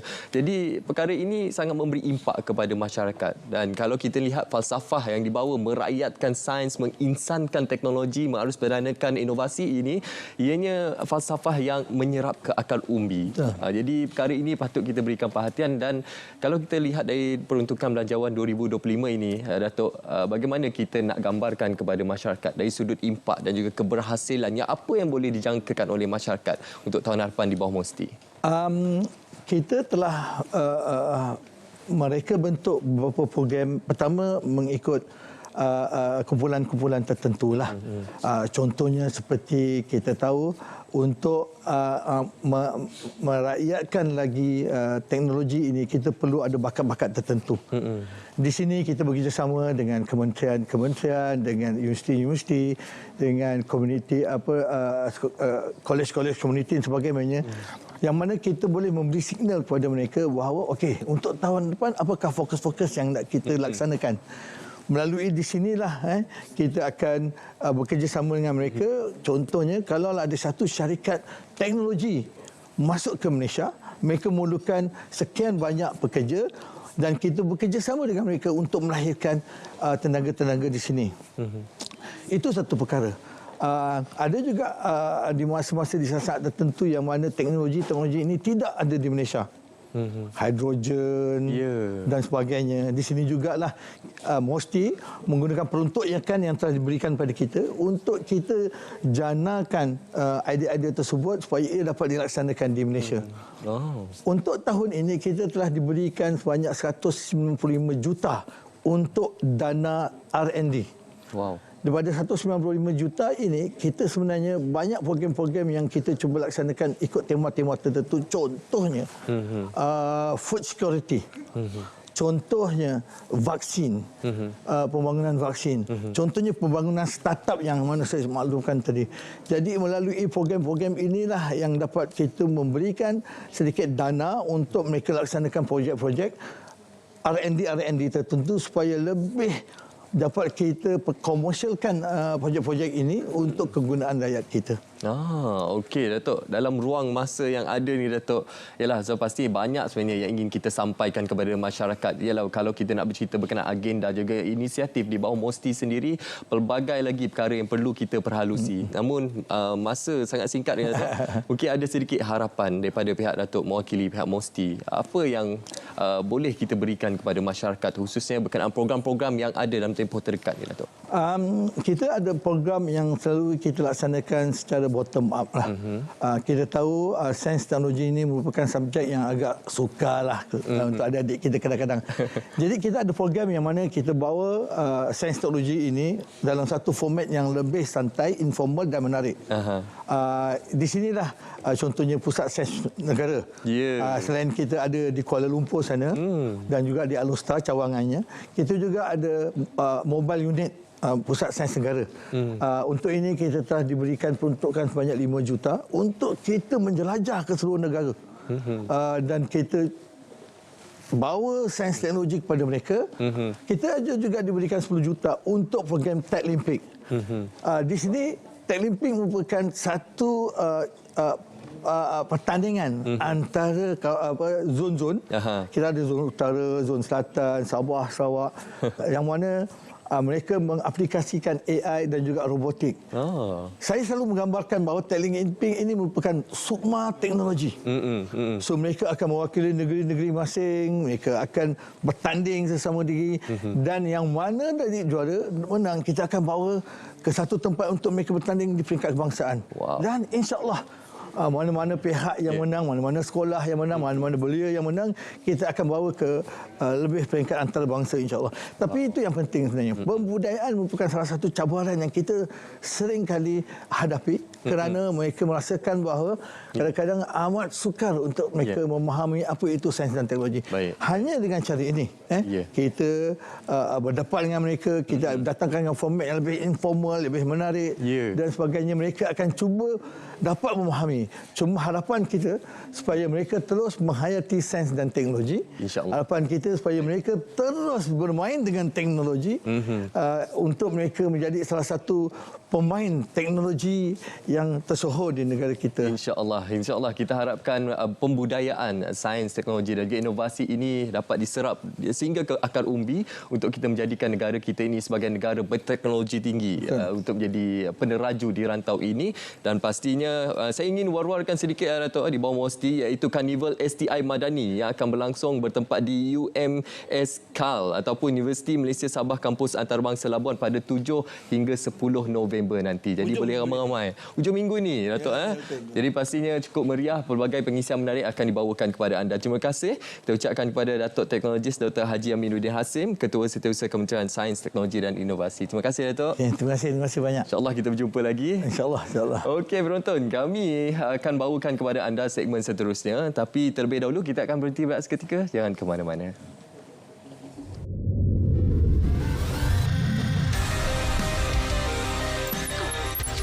Tabungan pendidikan tinggi anak-anak diberi melalui pelepasan cukai individu ke atas simpanan bersih, skim simpanan pendidikan nasional, dan dilanjutkan 3 tahun lagi. Geran padanan ihsan diperluaskan, geran padanan sehingga RM5,000 atau simpan SSPN, melanjutkan pengajian di IPT bagi keluarga berpendapatan sehingga RM6,000 ketimbang RM4,000 bagi tempoh 2 tahun. Suri rumah, kerja memang takkan pernah habis. Nak mengemas, memasak, bersihkan halaman dan macam-macam lagi. Ada kalanya badan cepat penat, kurang bertenaga. Risau tak dapat beri yang terbaik untuk suami dan anak-anak. Sekarang tak lagi. Saya amalkan jus tradisi wanita jamu jelita. Diperkaya dengan purari Amerifika, kurma, manja kani, kacip Fatimah, madu delima dan macam-macam lagi. Jangan lupa dapatkan jus tradisi wanita. Hanya yang baik dari jamu jelita. Ya, untuk ibu bakal bersalin, hari ini kita bawakan satu produk menarik untuk anda bersama dengan saya. Ini dia pegawai pemasaran daripada Jamu Jelita, Wardina. Assalamualaikum. Waalaikumsalam. Selamat pagi Syafiqah. Selamat pagi. Lama tak jumpa Syafiqah, makin berseri-seri. Samalah Wardina. Wardina, saya tertariklah. Hari ini selalu kita tumpukan kepada kesihatan dalaman dan juga luaran. Betul. Ini untuk ibu bersalin pula. Betul. Hari ini sesuatu yang sangat istimewa. Terima kasih kepada Syafiqah. Okey, selamat pagi. Assalamualaikum buat semua penonton-penonton. Selamat pagi Malaysia. Saya cukup kasihi, saya cukup hormati, dan macam biasa kalau Jamu Jelita hadir ke Selamat Pagi Malaysia, kita mesti membawakan rangkaian produk yang semestinya dapat membantu anda semua untuk mencantikkan diri, mencerdaskan diri serta menjaga kesihatan diri daripada dalaman dan juga luaran. Macam Syafiqah cakap tadi, okey, hari ini kita sesuatu yang sangat istimewa. Sebab apa kita bawakan set bersalin tradisi. Saya percaya di rumah sekarang ni mungkin ada yang tengah menonton, mungkin sekarang orang kata sedang dalam proses berpantang ataupun yang tengah tunggu due tu menunggu masa. Sebab apa? Biasa kalau awal tahun dia akan ada statistik orang kata meningkatnya pembukaan buku pink. Tapi menjelang hujung tahun ni kan, semua dah nak melahirkan, dah tunggu masa saja. Jadi sebab itu hari ini Jamu Jelita nak berkongsi dengan anda tentang set bersalin tradisi kita. Yang mana set bersalin tradisi ini cukup lengkap dengan 8 produk di dalamnya. Bila sebut soal berpantang ni, sebenarnya saya percaya setiap individu, wanita ataupun isteri-isteri, ibu-ibu di luar sana masing-masing ada pendapat pendapat masing-masing sama ada nak berpantang secara tradisional ataupun nak berpantang secara moden. Okey, tetapi apa yang kita perlukan adalah untuk set berpantang secara tradisional ini anda boleh lakukan sendiri di rumah. Sebab apa? Kita dah sertakan 8 barangan di dalamnya. Pertama sekali tadi kita ada air selusur, yang mana air selusur sangat baik membantu untuk melancarkan proses melahirkan. Boleh dibuat mandian ataupun boleh buat minuman juga. Seterusnya ada sabun nyaman. Sabun nyaman ia adalah formulasi daripada herba param yang mana ia membantu untuk menyingkirkan segala sel-sel kulit mati ataupun rekahan-rekahan kulit. Sebab apa? Biasa kadang-kadang ibu kan kalau waktu mengandung ni akan berlaku perubahan hormon. Jadi bila perubahan hormon kadang-kadang ada rekahan kulit, lepas tu tiba-tiba kulit yang mana elok tiba-tiba berjerawat, berjeragat dan sebagainya. Okey, seterusnya kita ada juga seperti yang kita nampak tadi, ada kita punya serbuk nyaman yang mana itu adalah formulasi daripada herba pilis. Ada juga tungku berherba. Kalau kita nak ceritakan ada banyak sebenarnya. Lepas tu kita ada juga minyak selesa dan juga kita ada jus tradisi wanita juga yang kita sertakan di dalam kita punya set bersalin tradisi ini. Ini seperti yang ditayangkan, ini adalah bam hangat. Disebabkan VT kita terlalu pantas, saya sebutkan dulu satu persatu. Sekejap lagi kita akan jelaskan semua kepada anda. Seterusnya kita ada juga bengkung tradisi. Okey, yang mana bengkung tradisi ini sangat sesuai digunakan oleh ibu-ibu yang berpantang ataupun ibu-ibu yang orang kata sedang baru saja selepas melahirkanlah. Seterusnya kita bagi juga di dalam set bersalin lengkap ni ada kita punya jus tradisi wanita iaitu jus jamu moden. Baik, saya ulang balik semula. Okey, kita ada 8 produk di dalamnya. Pertama sekali tadi air selusur yang mana air selusur membantu untuk melancarkan proses kelahiran. Seterusnya kita ada sabun nyaman yang mana sabun nyaman ini diformulasi daripada herba param digunakan untuk membersihkan segala sel-sel kulit mati dan juga rekahan-rekahan kulit. Baik, seterusnya kita ada juga rendaman herba manjakani. Rendaman herba manjakani ni tadi, kalau anda lihat di VT sebelum ni tadi, caranya adalah hanya perlu rebuskan rendaman ini dan dia boleh berfungsi sebagai 3 perkara. Pertama sebagai rendaman, tangas dan juga cebokan. Yang mana ini kita formulasikan daripada herba-herba seperti manjakani, kunyit, limau nipis, serai yang mana bagus untuk penjagaan dalaman ibu-ibu. Sebab apa? Kalau bersalin kan, banyak orang kata dalaman ibu-ibu tu nak membaik pulih semula. Jadi ini adalah rendaman yang terbaik untuk anda amalkan. Seterusnya kita ada juga serbuk nyaman. Mana serbuk nyaman ni tadi yang herba pilis yang kita sapukan dekat dahi, yang mana ia membantu untuk memberikan kesegaran kepada ibu-ibu. Sebab apa? Emosi ibu-ibu selepas melahirkan ini sangat penting untuk dijaga. Kalau tidak nanti sekarang risaulah kita kan. Jadi adanya herba pilis itu membantu memberikan kenyamanan. Seterusnya kita ada juga tungku tadi. Tungku herba tradisi tu kalau kita nak cari dekat luar memang susah dah sekarang. Susah nak cari, harga pula mahal Syafiqah. Tapi untuk anda yang nak dapatkan tungku ini sebenarnya bagus tau. Sebab apa? Dia membantu untuk mengecutkan peranakan kita, membantu juga untuk orang kata melancarkan proses aliran darah serta membantu untuk mengempiskan perut. Saya faham sebenarnya kalau bercakap tentang berpantang kan ada ibu-ibu yang nak berpantang secara moden, ada yang nak berpantang secara tradisional, tapi yang paling penting jangan sampai tak berpantang. Sebab apa? Kalau kita tak berpantang akan timbullah penyakit-penyakit ataupun masalah-masalah yang kita tak nak. Contohnya bengkak, bentan, tombong, lepas tu belum lagi berat badan tu naik mendadak tu.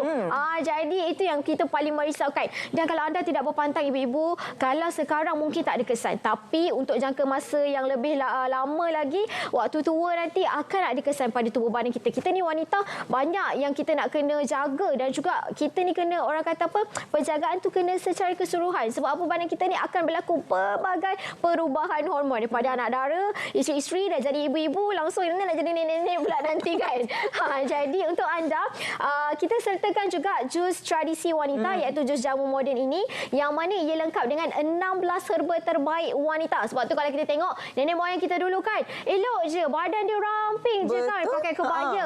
Walaupun lahirkan 10 orang anak, 12 orang anak masih bertenaga, masih lagi berstamina. Jadi jus jamu moden ini sangatlah baik untuk anda amalkan. Rasa pula sangat sedap walaupun di dalamnya kita ada puraria mifika, ada puraria lobata, ada juga kacik Fatimah, manjakani, akas rapat, herba-herba yang baik untuk dalaman wanita, membantu untuk stabilkan hormon, membantu untuk boostkan tenaga, bantu juga untuk ibu-ibu supaya mengekalkan postur badan tu supaya kita nampak seperti anak dara. Wah, dia macam Wadina ni. InsyaAllah. Saya hari ini pakai baju mak saya ni. Ni baju mak ni? Daripada saya umur 5 tahun sekarang jatuh ke saya. Alhamdulillah. Okey. So itulah dia. Kalau nak kekal ramping kan, nak kekalkan postur sebab biasa ibu-ibu akan mengalami perubahan fizikal. Itu fizikal tu yang paling kita kena jaga. Seterusnya, okey, dalam set bersalin ni juga kita ada minyak selesa untuk bayi. Jadi untuk mengelakkan daripada bayi kita, orang kata kita kena perut kembung. Yang itu ibu boleh pakai, bayi pun boleh pakai. Jadi untuk kita punya set bersalin ni sebenarnya dah cukup lengkap. Kalau anda nak terus amalkan, boleh beli sekarang. Hubungi kami di 013-3535-753. Sebab apa? Harga di pasaran RM179.90. Tetapi untuk hari ini kita bagi harga promosi sempena anda yang nak melahirkan. Okey, harga hanyalah bernilai RM150. Penghantaran adalah percuma ke seluruh Malaysia. Jadi cepat hubungi kami sekarang di 013-3535-753. Untuk anda yang nak dapatkan jus racing wanita secara berasingan pun boleh hubungi kami sekarang juga. Tetapi harga di pasaran untuk jus racing wanita ini RM35.90. Dan tak lengkaplah set bersalin kita tanpa kita punya bengkong tradisi. Ini yang paling penting. Ini yang paling penting ni. Bengkong tradisi ni sebenarnya kita reka khas daripada kain berlacu yang mana ia sangat-sangat tebal dan juga selesa. Walaupun dia tebal tapi dia sangat selesa untuk ibu-ibu pakai. Hari ini saya bawakan saya punya model yang mana kita nak tunjukkan untuk bengkong tradisi. Mungkin abang kita boleh zoom sikit kamera dekat kita punya model cantik ni kan. Okey, anda boleh lihat dekat sini untuk kita punya bengkong ni walaupun kain di tempat dia kain berlacu tau. Dan kita boleh ikat sendiri grip dia ikut keselesaan. Dan biasanya untuk ibu-ibu yang pakai memang terus rasa selesa sebab kadang-kadang kan kita nak menyusukan anak, kita membongkok. Bila membongkok terlalu lama, kita akan rasa sakit pinggang lah, sakit tulang belakang lah. Itu yang menyebabkan kita kadang-kadang postur ibu berubah. Sebabkan kita menyusukan anak tadi. Jadi untuk anda yang nak terus pakai bengkong tradisi, anda boleh lihat grip dia sangat selesa walaupun tebal. Kita gunakan kain berlacu tapi ia serak peluh. Yang ini serak peluh. Yang ini mungkinlah nampak sebab kita pakai seluar kan dekat dalam kan. Tapi untuk anda yang betul-betul pakai pada lapisan kulit, dia akan terus melekap dekat bahagian perut dan juga menjaga postur badan kita serta menjaga untuk elak daripada kita punya peranak keturun. Jadi untuk anda cepat hubungi kami sekarang di 013-3535-753. Jangan lupa boleh juga beli di stokis-stokis yang berdekatan, toko-toko jamu yang berdekatan ataupun boleh sahaja layari www.jombai.my untuk dapatkan rangkaian produk kita hari ini. Yang paling penting untuk set bersalin tradisi harga RM150 sahaja. Lengkap dengan 8 produk untuk anda yang nak berpantang sendiri di rumah dengan cara tradisional. Sebab apa? Biasa kita kata yang tradisional itu yang lebih baik. Betul. Yang tradisional itu yang lebih berkesan. Jadi kita dah mudahkan untuk anda. Boleh saja amalkan set bersalin tradisi ini. Ada 8 barangan di dalamnya yang untuk wanita-wanita boleh buat persiapan sekarang. Yang mana tahu kan baru je mengandung dan sebagainya, boleh riki-riki dululah kita kata kan. Boleh tengok-tengok dulu dekat website kami www.jombai.my dan jangan lupa follow kami di TikTok Jamu Jelita HQ. Sebab sekejap lagi saya pun akan live di sana. Ada banyak promosi yang kita tawarkan. Untuk anda yang nak bertanya lebih, nak konsultasi lebih tentang kita punya set bersalin pun boleh terus masuk di live kami di Jamu Jelita HQ. Dan juga untuk anda yang nak dapatkan rangkaian produk yang lain, jangan lupa untuk scan katalog untuk dapatkan rangkaian produk daripada Jamu Jelita yang semestinya dapat membantu anda semua untuk meningkatkan kesihatan diri serta kecergasan diri. Ingat, hanya yang baik daripada Jamu Jelita. Terima kasih Wardina. Sama-sama. Kepada ibu-ibu di luar sana, khususnya yang bakal bersalin itu, jangan lupa untuk dapatkan produk keluaran Jamu Jelita. Terima kasih sekali lagi Wardina. Sama-sama. Okey, kita nak ke cerita pagi Selangor. Ini berkaitan dengan pelancaran pengecas kenderaan EV. Jadi terus saja bersama dengan rakan pelapor kita di sana, Samsia Samsi. Silakan. Baik, terima kasih. Saya kini berada di Kelab Golf Kinrara sempena pelancaran pengecas kenderaan EV. Dan bagi mengetahui lebih lanjut mengenai perkara ini, saya kini bersama-sama dengan Yang Berhormat Tuan Eng Zihan selaku Esko Pelaburan Perdagangan dan Mobiliti Negeri Selangor. Apa khabar YB? Baik. Terima kasih. YB, mengenai pelancaran pengecas kenderaan EV, boleh YB jelaskan dengan lebih lanjut? Ya. Jadi pagi ini saya nak mengkongsikan satu berita baik kepada penduduk di Bandar Kinara kerana kini kita telah ada pengecas kenderaan EV di Club Golf Kinara. Jadi ini akan memudahkan penduduk di kawasan ini yang menggunakan kenderaan EV. Ya. YB, apa manfaat sebenar pengecas kenderaan EV ni, YB? Dengan adanya pengecas EV ni di Bandar Kinara, dia lebih mudah bagi semua pengguna EV di sekitarnya, termasuk penduduk di kawasan bandar Bukit Jalil, tak jauh dari sini. Mereka boleh gunakan fasilitis ini untuk chargekan kenderaan EV mereka. Ya. Dan ini merupakan EV charger. Jadi masa untuk mengecas tu adalah lebih pendek daripada DC charger.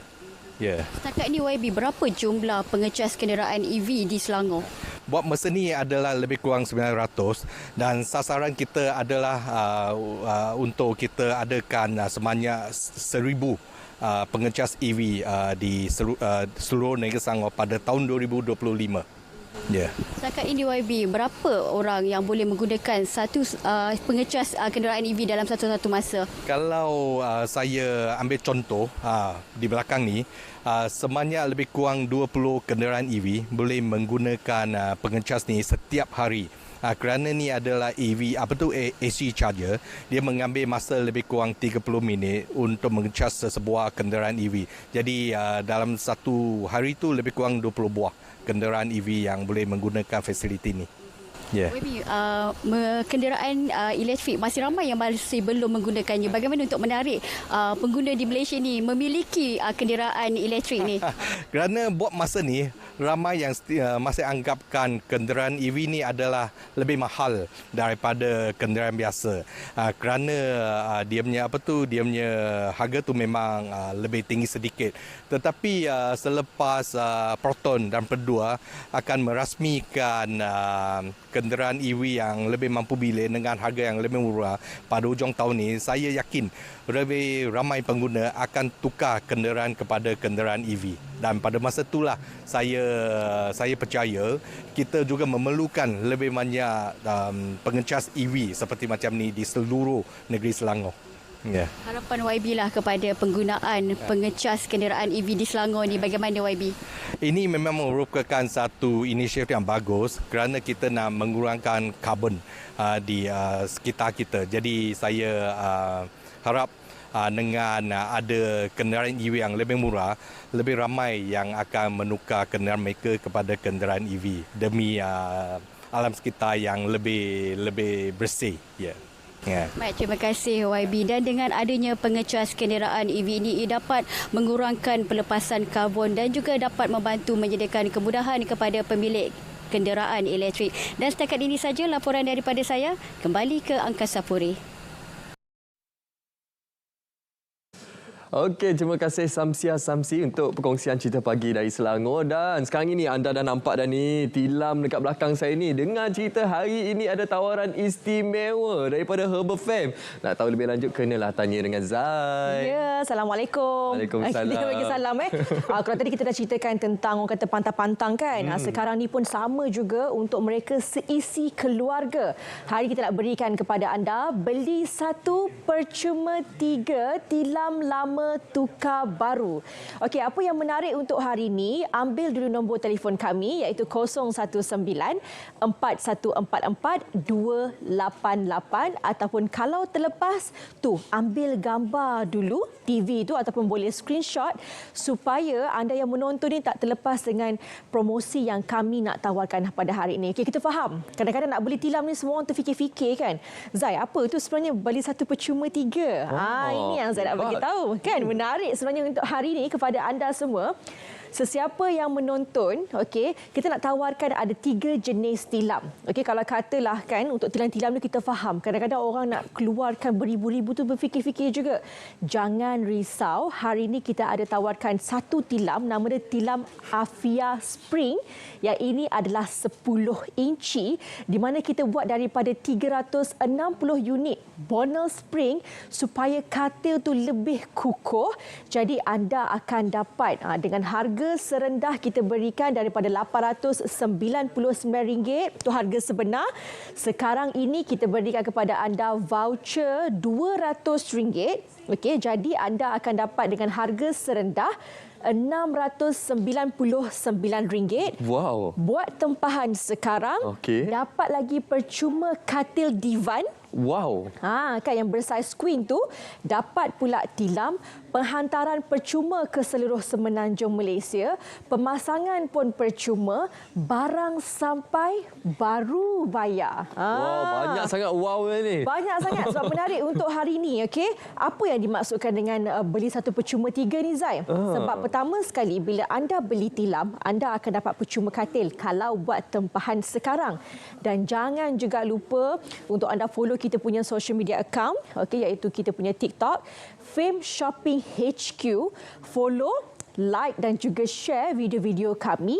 Anda akan berpeluang untuk mendapat 2 unit bantal secara percuma dengan pembelian hari ini. Jadi maksudnya hari ini beli sahaja kita punya tadi tu tilam, dapat lagi katil, dapat pula bantal yang kita berikan kepada anda 2 unit kalau anda follow akaun kami, like dan juga share. Itu yang pertama. Okey, yang kedua, ni kalau katalah kan anda ada bajet lebih sedikit, nak yang tilam foam yang daripada compress foam kan? Tadi mungkin ada orang berminat dengan tilam yang ada spring. Yang ini adalah untuk tilam kita buat daripada compress foam 8 inci.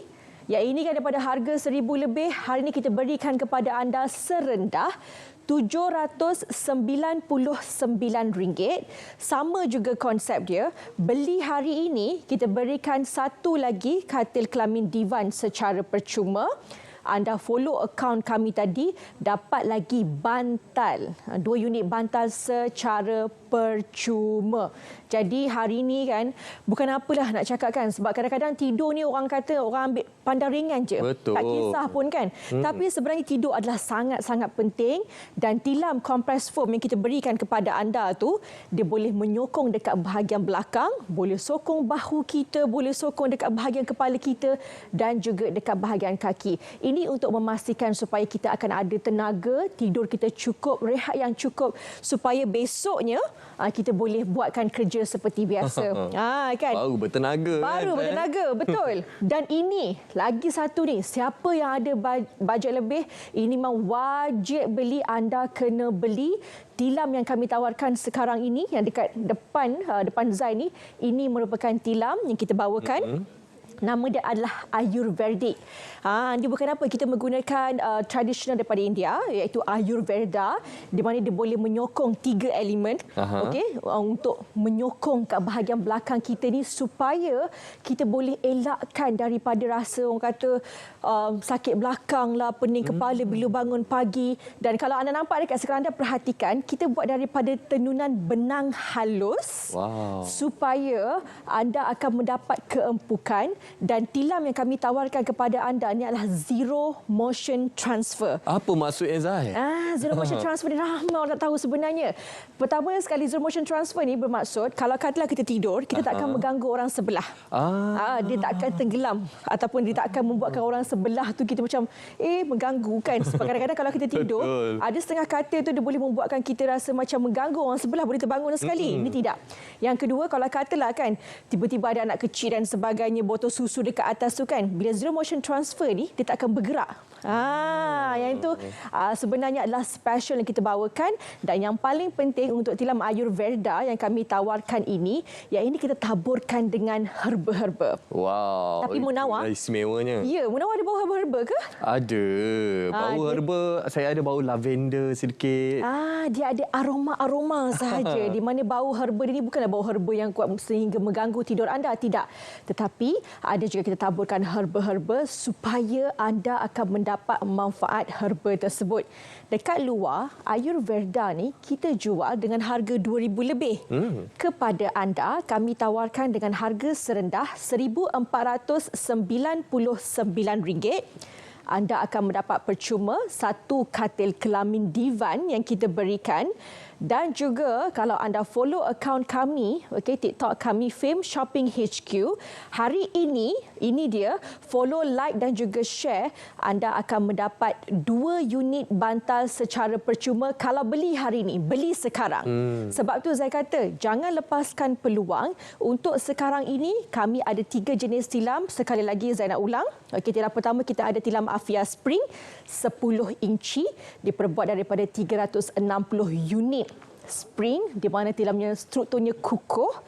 Kita berikan kepada anda kalau beli sekarang RM699, dapat lagi percuma free katil divan ni. Kalau nak beli kat luar RM699 tau. Jadi bayangkan 699 anda akan dapat 2 barang. Yang kedua, tilam Afia yang kita berikan compress foam 8 inci. Kalau anda beli hari ini, dapat juga kita berikan kepada anda 1 unit katil kelamin divan, iaitu harganya cuma RM799. Ataupun kalau anda ada bajet lebih, boleh ambil juga tilam Ayurveda kami RM1,499. Dapat 1 unit katil, 1 unit tilam dan juga follow akaun kami sekarang untuk dapatkan 2 unit bantal. Cukup 1 dah lengkap untuk kita letakkan dekat rumah kita ataupun di inap desa. Jadi jangan lepaskan peluang. Terus hubungi kami 0194144288. Zai, ada penonton kita tanya, sofa kat ujung tu macam mana pula, Zai? Ada orang nampak Okey, sofa dekat sini untuk pengetahuan anda, siapa yang buat tempahan hari ini. Okey, kalau kata nak beli tilam kan, sofa ni pun sama juga, nampak tak dia punya kualiti macam mana. Sangat. Kami tawarkan dengan harga RM399. Sekarang ini kalau anda hubungi kami, customer service kami akan membantulah mana satu tilam yang sesuai untuk anda, ataupun kalau anda ada warna-warna yang anda mahukan, bagi tahu saja kepada kami. Kita boleh sebenarnya penuhi permintaan anda dengan harga yang cukup-cukup istimewa. RM399 menawar. Memang tak masuk akal. Tak masuk akal. Okey, jadi inilah yang kami tawarkan hari ini. Cepat, sebab bila kita bawakan promosi semestinya unit sangat-sangat terhad. Siapa cepat dia dapat. Siapa cepat dia dapat. Anda ada dengar tadi promosi hebat daripada Zai sendiri berkenaan dengan tilam herba ni, RM699, Zai. Ya, betul. Percuma katil. Oh Allah, memang percuma hebat. lagi penghantaran. Percuma lagi penghantaran. Percuma pemasangan lagi. Penghantaran tu ingat Semenanjung Malaysia tau. Percuma lagi untuk orang kata kita pemasangan tadi tu. Kalau katalah rumah anda kan dekat mana, Langkawi ke Perlis ke, bagi tahu saja kat Semenanjung Malaysia semua kami hantarkan secara percuma. Kalau rumah anda apartmen ke ataupun rumah orang kata yang memang tinggi-tinggi itu kan, tak apa, kami hantarkan ke depan rumah anda sampai dalam bilik itu, kita tolong pasangkan. Okey, sekali lagi Zai, bagaimana nak buat tempahan ni, Zai? Okey, tempahan sangat-sangat mudah. Sekejap lagi kita akan keluarkan nombor akaun tu. Tempah tanpa deposit pun boleh juga, barang sampai baru bayar pun boleh. Sekarang ini hubungi kami ke 019-4144-288. Kakak-kakak tengah pegang telefon kan? Pergi terus buka TikTok kami. Okey, dekat situ terus follow, share dan juga like, di mana kami akan berikan kepada anda banyak lagi hadiah-hadiah. Nak apa? Elektrik pun ada, bantal pun ada juga. Yang paling penting, nombor akaun kami tadi yang ada kat sini. Okey, anda kena buat tempahan sekarang. Kita akan berikan promosi ini hanya kepada mereka yang cepat dan mereka yang bertuah sahaja. Nampak dekat tangan saya sekarang ni, kalau anda follow TikTok mereka, ada cabutan bertuah. Katanya boleh menang barang elektrik mingguan ataupun boleh menang barang emas. Rugi kalau tak follow sekarang. Apa pun, terima kasih kita ucapkan kepada Zai. Terima kasih, Menawar. Jadi inilah perkongsian kami bawakan kepada anda yang ingin memiliki tilam herba yang sangat eksklusif daripada Herbal Fam. Kita nak berehat seketika. Kembali selepas ini kami nak mengajak kita orang semua, kita bermukun hari tu. Mau seketika nanti. Okey, aku orang Kedah memang pantang kena cabar. Hang jangan cari pasal. Nak habaq ni? Jom sama-sama kita tengok Selamat Pagi Malaysia at Alok Stang Kedah, Jumaat 8 November bersiaran secara langsung sempena Temasya Orang Kedah bermula 8 hingga 10 pagi di saluran berita RTM, saluran TV1 dan RTM Klik. My oh my cik my pakat meneru. Kedah lantang suara memang kena Suputara. Pantai Merdeka tempat cil-cil fu. Memang kena orang Kedah lantang suara. Memang kena Suputara. Inilah orang Kedah, kita semua lawa-lawa. Oh yeah, oh yeah. Saya selalu paksa anak baca buku. sebab baca buku terbaik. Hinggalah satu hari.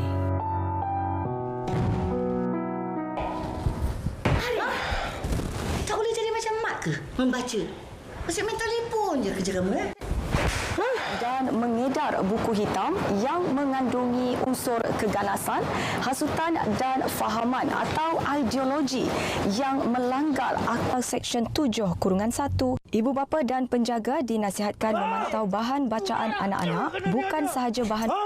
Biarkan kau. Aku ikut semua benda. Sabarlah, Cik Zai. Bukan anak-anak je yang buat salah. Kadang-kadang kita sebagai ibu bapa pun salah sebab tak pantau apa yang anak kita baca.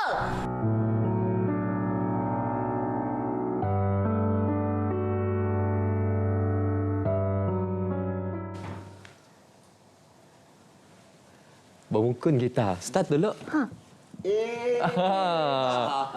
Angkat seorang. Okey, terima kasih. Saya tengah bertanda. macam ni ke? Macam ni lah. Macam ni. Macam mana menawar? Kalau orang Sarawak cakap menopeng. Menopeng. Boleh, bertandak boleh. Macam ni. Macam ni. Saya dah keliru dah cakap bahasa Sarawak, aku bahasa Semenanjung. Boleh lah? Dah cukup. Cukup. Ini bukan apa. Nanti adanya program bermukun. Bermukun. Jadi hari ini kita bersama dengan 3 tamu, tapi terlebih dahulu silakanlah kita punya bos-bos ni. Banyak kita nak bercerita ni. Ini berkaitan dengan program bermukun. Mukun ni asalnya dari Sarawak ni. Ya, betul. Jadi kalau kita boleh imbas kembalilah, saya sebagai orang Sarawak, kita dah tengok tradisi bermukun ni sejak daripada kecil lagi. Tapi yang menariknya, tradisi bermukun ni bukan sahaja di Sarawak tau, tapi ada di Brunei dan juga negara jiran kita di Kalimantan, Indonesia. Jadi nak ketahui lebih lanjut lagi, kita kenal dulu bos-bos kita sebelah ni. Ya, silakan menawar. Hari ini kita bersama dengan 3 tetamu. Saya kenalkan terlebih dahulu pengarah bahagian program radio Saiful Zaman Yusof, dan juga di sebelah pengarah penyiaran Sarawak Wan Azhan Wan Hamad, dan juga penerbit Bermukun Seborneo Feruzillah Haji Muhammad. Assalamualaikum, selamat pagi. Assalamualaikum.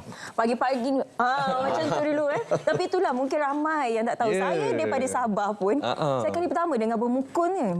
Jadi inilah ruang platform terbaik. Jadi kita nak perkenalkan kepada anda kebudayaan kesenian daripada Sarawak ni. Apa sebenarnya dimaksud bermukun ni? Apa aspek yang utama dalam bermukun ni? Kita nak perkenalkan kepada rakyat Malaysia.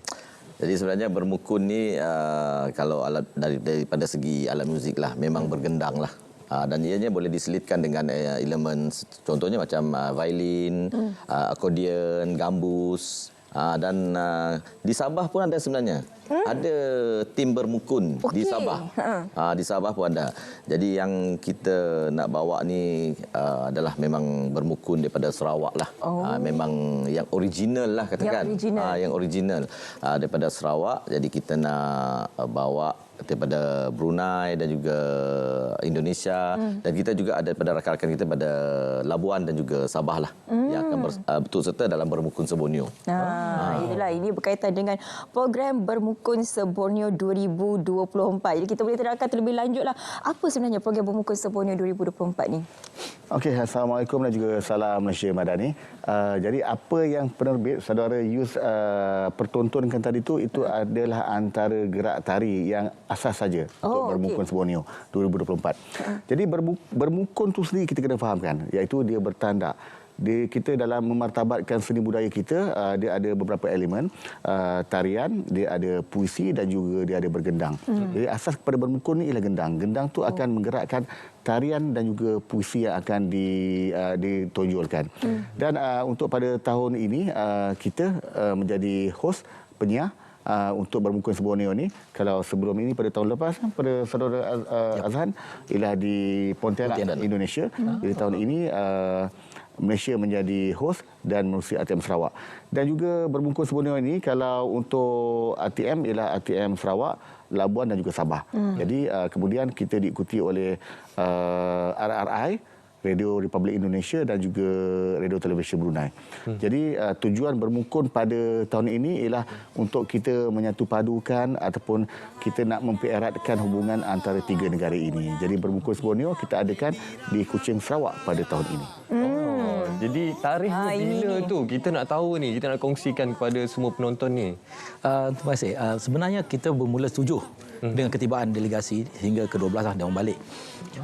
7 tu sendiri dah ada pengisian. Mula pada petang kita ada santai bersama dengan ketua-ketua delegasi dan pada malam itu sebagai tuan rumah kita akan menyambut mereka dengan satu majlis untuk merapatkan kita sesama serumpun ini, kita mengenali dengan lebih erat di kalangan semua delegasi dan pada 8 hari bulan kita akan bermula dengan rakaman bermukun dan seterusnya 9 akan kita buat secara langsung pada sebelah malam, 10 juga sekali lagi rakaman. Jadi orang ramai boleh datang juga sekali? Boleh datang. Boleh. Di auditorium Piramli RTM Kuching kita buat istimewa di situ dan boleh mengimbau kembali. RTM Sarawak pernah buat 76 jam bermukun. Malaysia Book of Record. Ya, so tahun ini kita buat program ini secara langsung melibatkan 3 buah negara dan yang paling penting ini peluang untuk orang-orang di Sarawak untuk bersama-sama memeriahkan program yang boleh dikatakan julung kali diadakan lah kerana tahun ini kita ambil kesempatan dengan kita menjadi tuan rumah program bermukun 3 negara. 3 negara. Ya, kalau kita faham Sarawak ini begitu kaya dengan seni budaya tradisionalnya. Tapi kenapa mukun yang diangkat dan juga dimartabatkan? Sebab kalau kita lihat bermukun ini memang dah lama memang budaya Melayu Sarawak. Jadi kita nak kekalkan budaya ini, sedangkan itu satu-satunya budaya yang tinggal yang harus dipertahankan dan diperkenalkan ke seluruh dunia. Kalau dapat ke seluruh dunia kita nak perkenalkan untuk bermukun. Sebab kita nak pertahankan budaya Melayu Sarawak ni. Melayu bermukun dan kita dah tonjolkan ke Indonesia, kita dah tonjolkan ke Brunei. Mana tahu ada negara-negara ataupun negeri lain yang nak masuk juga untuk bermukun, jadi kita boleh gabungkan. Jadi ianya akan jadi satu budaya yang kita nak perkenalkan, kita nak kekalkan budaya Sarawak ni hingga sampai bila-bila lah. Sampai bila-bila. Lagi-lagi kita nak perkenal, mungkin ada dalam kalangan generasi muda walaupun orang Sarawak tapi tak tahu berkenaan budaya bermukun ni kan. Ini ada salah satu platformnya lah. Jadi bos sendiri melihat penyatuan budaya yang berlangsung ini, bagaimana kerjasama strategik di antara ketiga-tiga negara ini yang menggambarkan hubungan akrab di antara jawatan penyiaran di antara kesemuanya. Jadi sebelum itu, ini ialah antara tradisi budaya yang kita tidak boleh lupakan. Jadi bagaimana kita nak menanamkan semangat ini kepada generasi baru ialah dengan kita mewujudkan, kita mengadakan program sebegini. Dan kemudian antara 3 negara itu juga, bila kita terbitkan program sebegini, dia dapat disebarluaskan supaya generasi baru dapat mengetahui inilah tradisi yang sedia ada. Tidaklah kita apabila berada di zaman pada hari ini, kita melupakan tradisi yang telah kita ada dan kita cipta. Dan itu ialah warisan kita, seni dan budaya. Dan bila kita laksanakan sini, keakraban, kita memartabatkan seni budaya, silang budaya itu sendiri antara 3 negara, antara serumpunnya kita di sini, maka mempereratkan dan juga perpaduan antara 3 negara, 3 budaya dan juga 3 stesen penyiaran. Ya, selaku tuan rumah untuk kali ini pastinya kita ingin tampilkan sesuatu yang lebih menarik lain daripada yang lain. Jadi dari segi persiapan dan juga persediaannya bagaimana? Sebenarnya persiapan kami di RTM Sarawak ini telah pun bermula sejak awal tahun. Malah sebelum itu lagi. Bila kita mendapat mandat pada tahun lepas susulan daripada mesyuarat yang telah pernah diadakan di Pontianak, kita dapat mandat itu, kita dah buat persiapan awal. Jadi bila hari dah semakin mendatang, kita nak menyemarakkan lagi. So daripada susulan itu, pelbagai siri pera bermukun telah pun kita adakan di lapangan. Di mana saja ada program-program besar, seperti mana yang berlaku di Kuching 2-3 hari lepas, ada festival di tebingan sungai, kita masuk ke situ. Kita isi platform yang ada. Jadi ini kita nak menunjukkan bahawa kita bersungguh-sungguh dalam persembahkan program yang akan berlangsung pada minggu depan ini. Sebenarnya usia bermukun, program yang telah pun dipersetujui 3 buah negara ini telah pun berusia 24 tahun pada tahun ini. Jadi kita membawa satu kelainan. RTM Sarawak terpanggil bukan sahaja untuk pengisian bermukun, tetapi kita mempunyai satu lagi tanggungjawab sosial kita kepada kerajaan Sarawak. Jadi ini peluang untuk kita promosikan juga tempat-tempat menarik, pelancongan yang ada di Sarawak. Pengisiannya bukan hanya bermukun semata-mata, kita juga membawa delegasi terutama sekali daripada Republik Indonesia dan juga negara Brunei Darussalam ke tempat-tempat yang menarik yang ada di sekitar Kuching terutama sekali. Ini peranan ataupun tanggungjawab sosial kita kepada kerajaan Sarawak lah. Kita tanya pedebit kita macam berdebar dah menunggu nak ujung minggu ni. Apa kelainan yang dijanjikan secara ringkasnya. InsyaAllah kelainan yang akan kita bawakan adalah siaran langsung lah. Yang akan kita bawa pada 9 November. Sebab ini siaran langsung ini melibatkan 3 buah negara. Malaysia, Brunei juga Indonesia adalah kali pertama kita laksanakan untuk siaran langsung yang akan disiarkan di Radio Star FM, Facebook Star FM dan juga RTM Klik lah. Ini yang kelainan yang kita bawa dan kita nak jemput jugalah kelainan yang lain. Kita buka kepada orang ramai untuk hadir bersama-sama untuk memeriahkan lagi Bermukun Sebonyo lah. Dan kita pun nak mengucapkan ribuan terima kasih jugalah kepada Kerajaan Negeri Sarawak dan juga rakan-rakan strategik yang membantu untuk menjayakan Bermukun Sebonyo. InsyaAllah. Bos sendiri akan turun ke Kuching nanti? Ya, kita akan turun ke Kuching. Jadi kita nyeruk untuk beramai-ramai datang ke auditorium program di RTM Sarawak. Pandai jago. Kita juga ya tak? Jadi kita juga mengucapkan selamat datang kepada rakan-rakan kita RTB dan juga RRI ke RTM ke Kuching Sarawak dan bersama-sama kita mengenali antara satu sama lain dan juga bersama-sama kita memartabatkan seni budaya kita yang InsyaAllah. Baik.